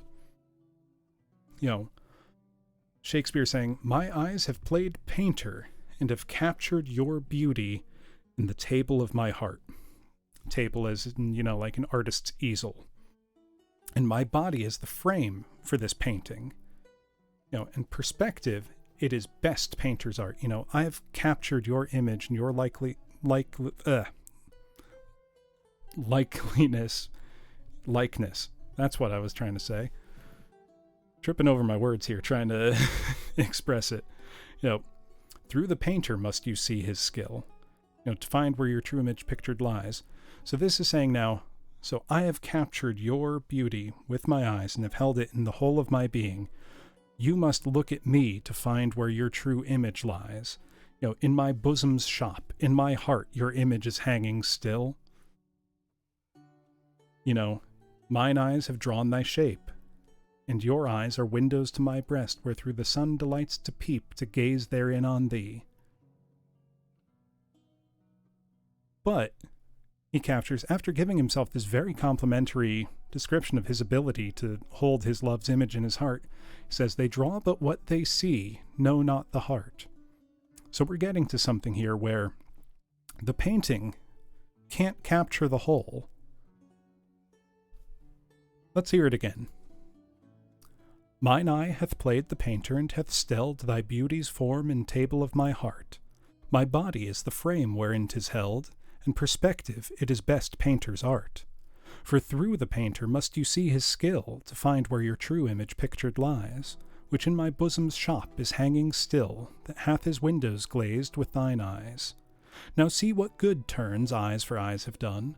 Mine eyes have drawn thy shape, and thine for me are windows to my breast, where through the sun delights to peep, to gaze therein on thee. Yet eyes this cunning want to grace their art. They draw but what they see, know not the heart. Let those who are in favor with their stars of public honor and proud titles boast, whilst I, whom fortune of such triumph bars, unlooked for joy in that honor host. Sorry, I'm going to start that one over. Let those who are in favor with their stars of public honor and proud titles boast, whilst I, whom fortune of such triumph bars, unlooked for joy in that I honor most. Great princes' favorites their fair leaves spread, but as the marigold at the sun's eye, and in themselves their pride lies buried, for at a frown they in their glory die. The painful warrior famous for fight, after 1,000 victories once foiled, is from the book of honor raised quite, and all the rest forgot for which he toiled. Then happy I that love, and am beloved where I may not remove, nor be removed. So now we move into a bit of general social commentary. Shakespeare saying, those who have their public honor and proud titles, nobility, let them boast. While I am barred by fortune of those titles, he was not born any nobility. Unlooked for joy in that I honor most. Great princes can win 1,000 battles. The painful warrior famous for fights 1,000 victories. But if he loses once, he's erased from that book of honor and everything he fought for forgotten. Shakespeare, though, says, then happy I that love and am beloved where I may not remove nor be removed. There's nothing that can remove him from the heart of his beloved, nor his beloved from his heart. In that sense, he is putting himself above these people with their public titles, and their proud public honor and proud titles. He doesn't covet it. He is above that, because his glory, his love, cannot be removed. Let's hear it again, and this time I won't trip over the words. Let those who are in favor with their stars of public honor and proud titles boast, whilst I, whom fortune of such triumph bars, unlooked for joy in that I honor most. Great princes' favorites their fair leaves spread, but as the marigold at the sun's eye, and in themselves their pride lies buried, for at a frown they in their glory die. The painful warrior famous for fight, after 1,000 victories once foiled, is from the book of honor raised quite, and all the rest forgot for which he toiled. Then happy I that love and am beloved where I may not remove nor be removed. I do like also the framing of, let those who are in favor with their stars, basically saying, let those who are lucky boast of public honor and proud titles. And fortune, which bars him from that triumph, doesn't look for joy in that place. I find it interesting. He's, in a way, rejecting that which he would be expected to covet, because instead, he has love. Lord of my love, to whom in vassalage thy merit hath my duty strongly knit, to thee I send this written embassage to witness duty, not to show my wit. Duty so great, which wit so poor as mine may make seem bare, in wanting words to show it, but that I hope some good conceit of thine in thy soul's thought, all naked, will bestow it, till whatsoever star that guides my moving points on me graciously with fair aspect, and puts a peril on my tattered loving, to show me worthy of thy sweet respect. Then may I dare to boast how I do love thee, till then not show my head where thou mayst prove me. So we've continued here in the kind of social framing of things, where Shakespeare's addressing a lord of his love, to whom he is in vassalage. In this case, addressing, the love object, his lover, as lord. I am in vassalage, I am in service, and I write this embassage, this message, this embassy, to serve duty. I have to do this. I'm not trying to show my wit. My wit is so poor, and, I am lacking the words to show it. But I hope that your great thought, points on me graciously with fair aspect. I am a poor messenger, but you are so gracious that you can understand this. You can put a peril on my tattered loving, to show me worthy of thy sweet respect. Shakespeare here is putting himself down, comparing himself as a vassal to a lord, and saying, my wit is poor, but you are so great that surely you'll know what I mean. But I don't dare boast how I love thee, until you show me worthy of that sweet respect. So in this way, he's debasing himself, before his lover, saying, I'm not worthy until you notice me. Basically, he's saying, Senpai, please notice me. Cracking myself up. Let's read that one again, because it's a really lovely framing, and it's he's putting himself down, but come on, it's so beautifully written. It's like no one's going to buy that for a second, man.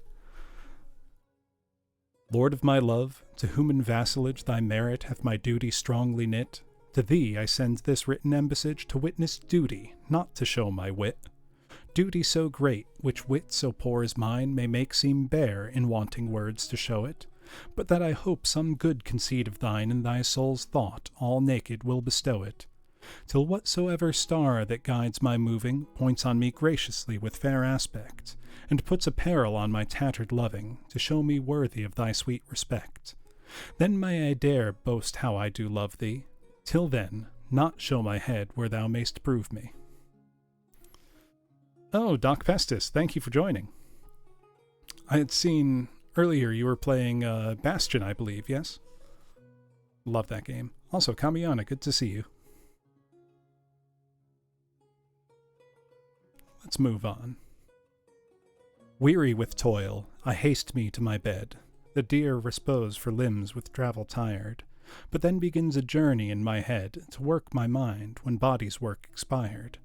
For then my thoughts, from far where I abide, intend a zealous pilgrimage to thee, and keep my drooping eyelids open wide, looking on darkness which the blind do see, save that my soul's imaginary sight presents thy shadow to my sightless view, which like a jewel hung in ghastly night makes black night beauteous and her old face new. Lo, thus by day my limbs, by night my mind, for thee and for myself no quiet find. So now, continuing on our lord and vassal relationship that Shakespeare had established previously, weary with toil, I hasten to bed. I've worked all day, I'm tired. The rest for limbs, I get into bed, but then begins a journey in my head to work my mind. When body's work's expired, I'm done with the physical work, now begins the mental work. For then my thoughts intend a zealous pilgrimage to thee. I think of you. And thinking of you keeps my drooping eyelids open wide. I can't sleep for thought of you. And looking on darkness as if blind, your shadow to my sightless view appears. The soul's imaginary sight presents you like a jewel. Beautiful. By day his limbs serve, and by night his mind. You would like a Shakespearean insult? Are you sure about that, you weedy, muddy-mettled lewd-stir-a-tropa? You beef-witted, pigeon-livered maggot? These are fun. Beef-witted is really good. But basically we've got, service here outlined in two ways, both the physical and the imaginary, the mental world. So let's hear it again.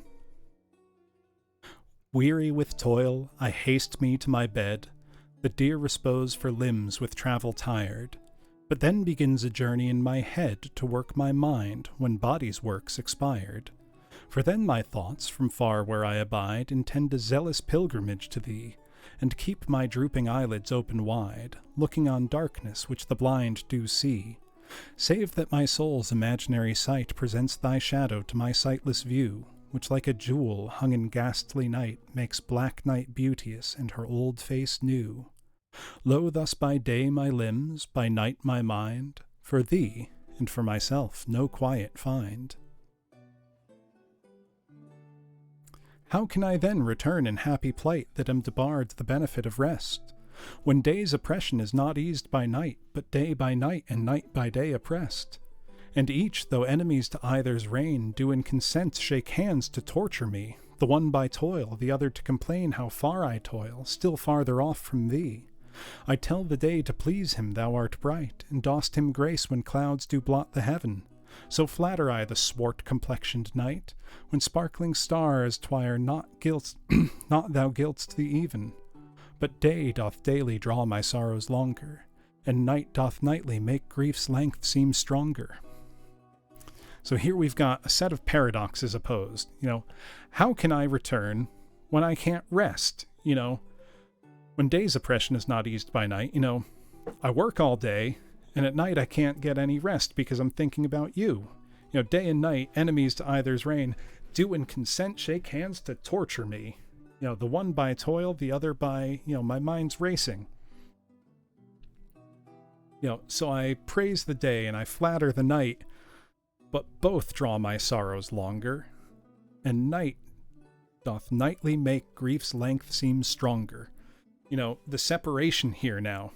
You work all day, it's hard, but at night you get no rest, and that just makes the next day worse and the next night worse. He's spiraling. Let's hear it again. How can I then return in happy plight that am debarred the benefit of rest, when day's oppression is not eased by night, but day by night and night by day oppressed? And each, though enemy to either's reign, do in consent shake hands to torture me, the one by toil, the other to complain how far I toil, still farther off from thee. I tell the day to please him thou art bright, and dost him grace when clouds do block the heaven. So flatter I the swart-complexioned night, when sparkling stars twire not thou gilt'st the even. But day doth daily draw my sorrows longer, and night doth nightly make grief's length seem stronger.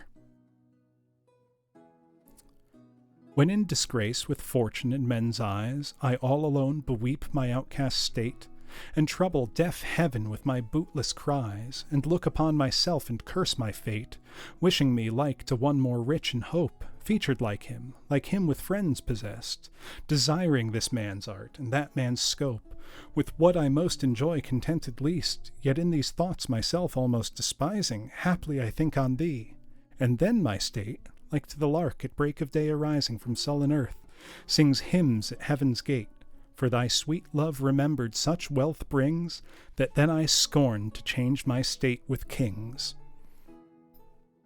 This is just gorgeous, class. This is the difference that remembering love can make. At his lowest points, in disgrace with fortunes, beweeping my outcast state, I trouble deaf heaven with my bootless cries. I look on myself, I curse my fate, when you're at your lowest point, wishing even to be like someone who is more hopeful. I wish I had friends. I wish I had this man's talent and that man's wealth. I don't enjoy the things I did. In these thoughts, myself almost despising, hating yourself. Then in that moment, haply, I think on thee. And then my state, just as the lark at the break of day sings, thy love remembered brings such wealth that I wouldn't swap places with a king. That's the depth and power of Shakespeare's love here. It brings him from the bleakest despair to feeling richer than a king. It's really something. Let me read that one again.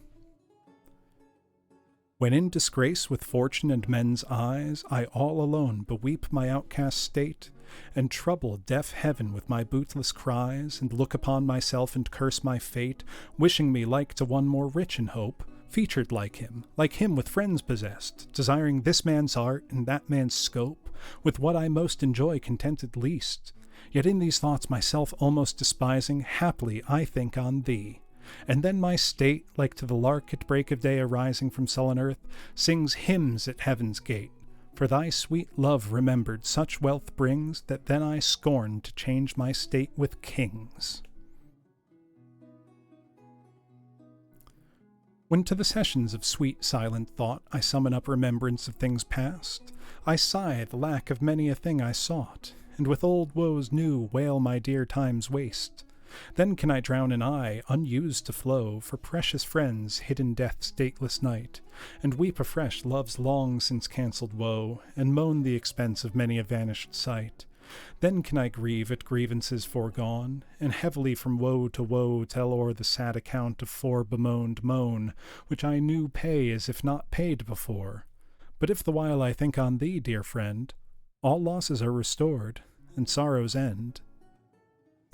This one, class, is just a much less artless version of the previous sonnet, I think. This one's not especially strong. It's basically saying, when I'm caught up in my thoughts and I keep thinking of, old woes, of things I coveted, love's gone, I'm grieving at grievances foregone, I heavily from woe to woe tell o'er the sad account of fore-bemoaned moan. It's like you're just going over all your sorrows, which I knew pay as if not paid before, feeling it as if for the first time.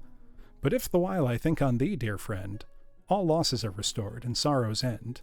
All it takes is that thought to lift him out of that depression, out of that funk. Emo Shakespeare, for real. This is hot topic Shakespeare right there.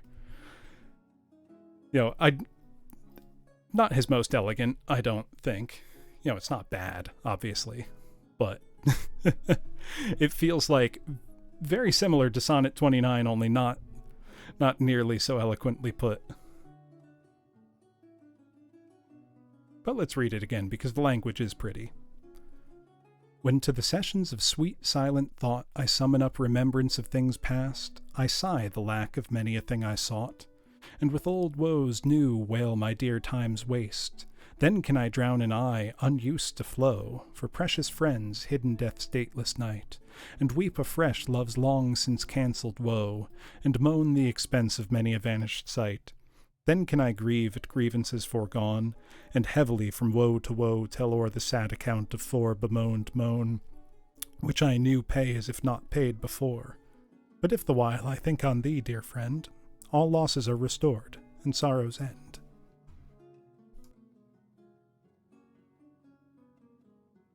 Oh, excuse me, I was holding back a cough there.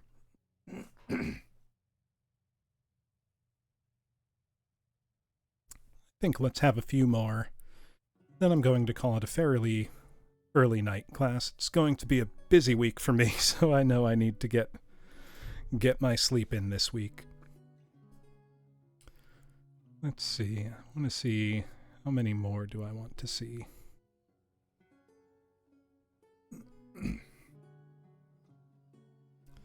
Let's read just a few more. I think these I will just read, if not explain. I'm glad you were able to catch a few, Doc Pestis. Thy bosom is endeared with all hearts, which I by lacking have supposed dead, and there reigns love and all love's loving parts, and all those friends which I thought buried. How many a holy and obsequious tear hath dear religious love stolen from mine eye, as interest of the dead which now appear, but things removed that hidden in thee lie. Thou art the grave where buried love doth live, hung with the trophies of my lovers gone, who all their parts of me to thee did give, that do of many now as thine alone. Their images I loved, I view in thee, and thou, all they, hast all the all of me.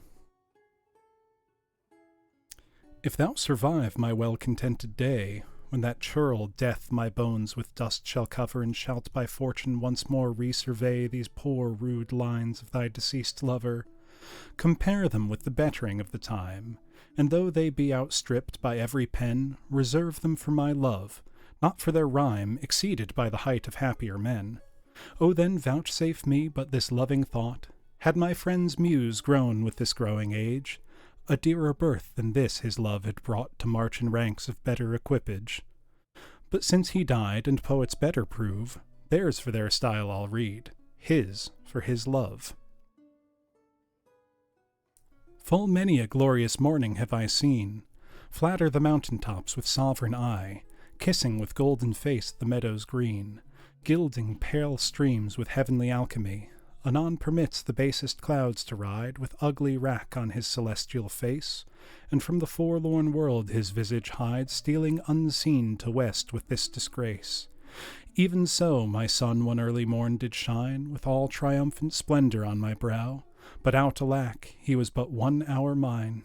The region cloud hath masked him from me now. Yet him for this my love no whit disdaineth. Sons of the world may stain when heaven's sun staineth. Why didst thou promise such a beauteous day, and make me travel forth without my cloak, to let base clouds o'ertake me in my way, hiding thy bravery in their rotten smoke? 'Tis not enough that through the cloud thou break, to dry the rain on my storm-beaten face, for no man well of such a salve can speak, that heals the wound and cures not the disgrace. Nor can thy shame give physic to my grief, though thou repent, yet I still have the loss. The offender's sorrow lends but weak relief to him that bears the strong offence's cross. Ah, but those tears are pearl which thy love sheds, and they are rich, and ransom all ill deeds. No more be grieved at that which thou hast done. Roses have thorns, and silver fountains mud. Clouds and eclipses stain both moon and sun, and loathsome canker lives in sweetest bud. All men make faults, and even I in this, authorizing thy trespass with compare, myself corrupting, salving thy amiss, excusing thy sins more than thy sins are. For to thy sensual fault I bring in sense, thy adverse party is thy advocate, and 'gainst myself a lawful plea commence. Such civil war is in my love and hate, that I am accessory needs must be to that sweet thief which sourly robs from me. Let me confess that we two must be twain. Although our undivided loves are one, so shall those blots that do with me remain, without thy help, by me be borne alone. In our two loves there is but one respect, though in our lives a separable spite, which though it alter not love's sole effect, yet doth it steal sweet hours from love's delight. I may not evermore acknowledge thee, lest my bewailed guilt should do thee shame, nor thou with public kindness honour me, unless thou take that honour from thy name. But do not so, I love thee in such sort, as thou being mine is thy good report.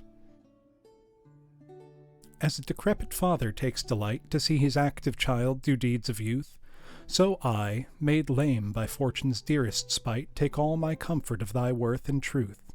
For whether beauty, birth, or wealth, or wit, or any of these, or all, or more entitled in thy parts do crowned sit, I make my love engrafted to this store, so then I am not lame, poor, nor despised. Whilst that this shadow doth such substance give, that I in thy abundance am sufficed, and by a part of all thy glory live. Look what is best, that best I wish in thee, this wish I have, then 10 times happy me. So I think before we finish class, I would like to read at least one more excuse me, another few sonnets, not by Shakespeare, but by a slightly later, or around the same time, contemporary Michael Drayton. It's another English sonetist, not as well regarded today as Shakespeare, but pretty well regarded in his time, and from an even humbler beginning. He was a wonderful sonetist, so I would like to read just a few of his before I call it a night. And a lot of his sonnets were called ideas, since they were essentially presenting an argument. Into these loves, who but for passion looks, at this first sight, here let him lay them by and seek elsewhere in turning other books.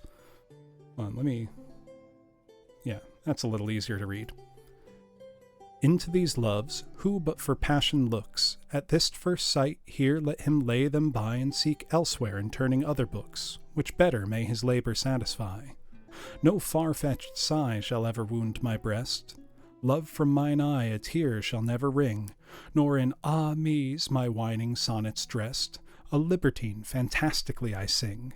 My verse is the true image of my mind, ever in motion, still desiring change, and as thus to variety inclined, so in all humours sportively I range.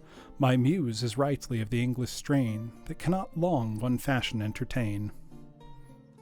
Basically, Drayton is saying, if you're just looking into these sonnets for passions and me's, look somewhere else. Love from mine eye a tear shall never wring. I won't dress whining sonnets and me's. I'm a libertine, fantastically I sing, and my verse is the reflection of my mind, ever in motion, desiring change, to variety inclined. That's a very modern sentiment, I think, for something written in, the early 1600s. It's rejecting, the ways of everybody else and saying, no. This is me. This is what I'm doing. And, if we fast forward 200 years and cross the Atlantic, you have Walt Whitman, singing the song of himself. I feel that reflected, through time here in Michael Drayton. There's one other idea of his I would like to share because it captures a painful feeling beautifully perfectly, which is a goodbye kiss. Since there's no help, come, let us kiss and part. Nay, I have done, you get no more of me. And I am glad, yea, glad with all my heart, that thus so cleanly I myself can free. Shake hands forever, cancel all our vows, and when we meet at any time again, be it not seen in either of our brows that we one jot of former love retain. Now at the last gasp of love's latest breath, when, his pulse failing, passion speechless lies, when faith is kneeling by his bed of death, and innocence is closing up his eyes, now, if thou wouldst, when all have given him over, from death to life, thou mightst him yet recover. So we've got two ideas in direct competition here. you know, clearly a relationship is ending here, since there's no help, come, let us kiss and part, nope, I'm done, you get no more of me, and I'm glad that, we can shake hands forever, cancel all our vows, and when we see each other again, we were never lovers, not one jot of that remains in our eyes when we see each other. But then, he says all that, he talks a big game, and then now at the last gasp of love's latest breath, passion is dying. Hi, Faye. Oh, you're coming in right at the end, unfortunately. How was We Were Here? I had been watching that for a while, but then had to duck out. Yeah, but after saying, look, we've broken up, we've kissed, we've parted, and I'm glad that I can free myself from you, and when we see each other again, we were never lovers, greet each other as friends. But at the last gasp of love's latest breath, passion dying, faith kneeling by his bed of death, innocence closing up his eyes, you might bring that love back from the brink of death. You might still recover it. So it's this wonderful picture of a goodbye kiss where on the one hand you're like, good, I'm glad, I'm done, we'll part, shake hands, and leave as friends. And then you just have that thought, but what if I could bring this back? It's for a 400-year-old poem or so. It's very, yeah, exactly, Toru. But what if? It's got that very modern feeling edge to it. Also, it's literally the just, like, we're going to break up and stay friends. Like, that's what the first, 8 lines are. I have done, you get no more of me. I'm glad. I'm glad we're breaking up. No one believes that for a second. It wasn't believable then, it's not believable now. But I like looking at these older poems and yeah, exactly, Faye. It's like, let's move our Minecraft beds apart. Haha, just kidding. Unless, I mean, it really is like that. No, and it never works out like that in reality. But it's reassuring to me to know that people have had these same thoughts for hundreds and hundreds of years. Our problems, emotional, interpersonal problems that we have today are not new. People have been dealing with these and puzzling them over for as long as we've been writing, and in reality, probably a lot longer than we've been writing. And I think this one just puts it so well with that great way of saying, since there's no help, let's, since we can't, this is falling apart, let's break it off clean, we'll be friends. But what if? I find that very, almost reassuringly modern. Though I think that is where I would like to leave it for the night class, because I do have to be up fairly early tomorrow. So let's see. Yeah, thank you, Toro. I did start with people having been unchanged. Ever since the ancient Pompeii graffiti we were looking at. I do think I am going to just leave that Shakespearean insult channel point redeem there forever, though, not just when I'm doing Shakespeare, because those are too good. Too many funny ones. Who wants a free insult?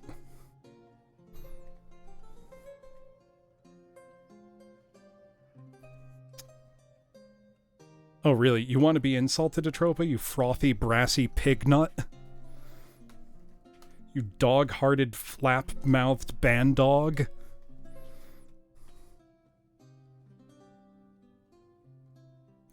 What, you want one too, Faye, you churlish, dizzy-eyed hag?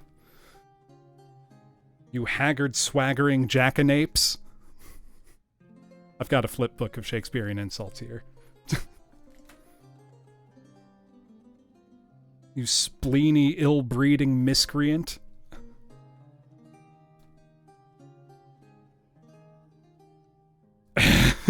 Being called a hag of surface level. You odious, lily-livered puttock. You three-suited... hold on, I had that one before. There's some good ones in here, though. Flap-mouthed is really good. I should just start using that in regular life. You three-suited, shill-gorged ruffian.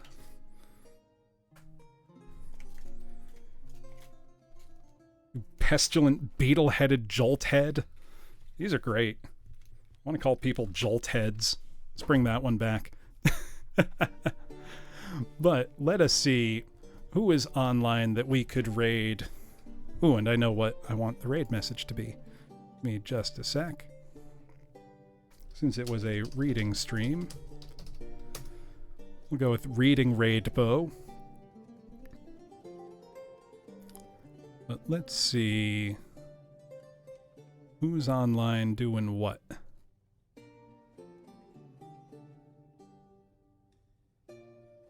Oh, know who I think just started streaming for the first time in quite a while is Lappin. Oh, that's a good combo, Nanara. I will absolutely do a minute of operatic insults. Actually, what else have we got online? Ooh, actually, know what? Oh, you're welcome, Toru. It's my pleasure. We have got Golden Kenji, who's in our VTuber choir. He is doing something that I am very interested to see if he has correct opinions or not. He is ranking the opening song and cinematic to every Tales of game, which is a series I love dearly, so I want to go see if his opinions are bad. So let's go give him a reading rainbow shout out. Ooh, going squirrel hunting, Atropa? I know you mentioned that the other day. Oh yeah, promote your favorite show, Nanara, please.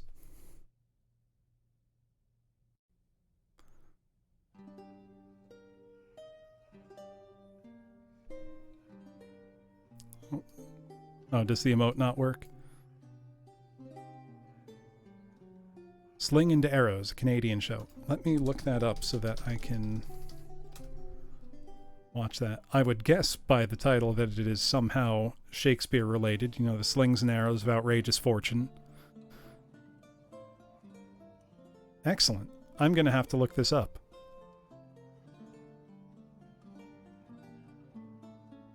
Very good. Ooh, Season 1, Hamlet. Season 2, Macbeth. Season 3, King Lear.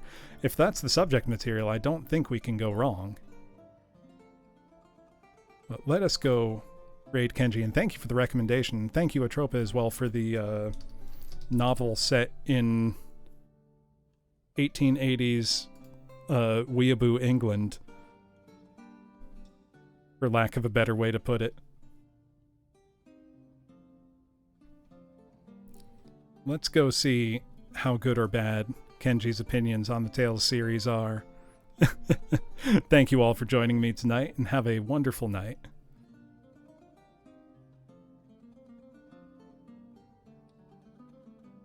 Panic again and end up running away like always. Sag. And leave us behind. Oh my god. Jeez, another one. Hey, Professor Bloom, thank you for the raid.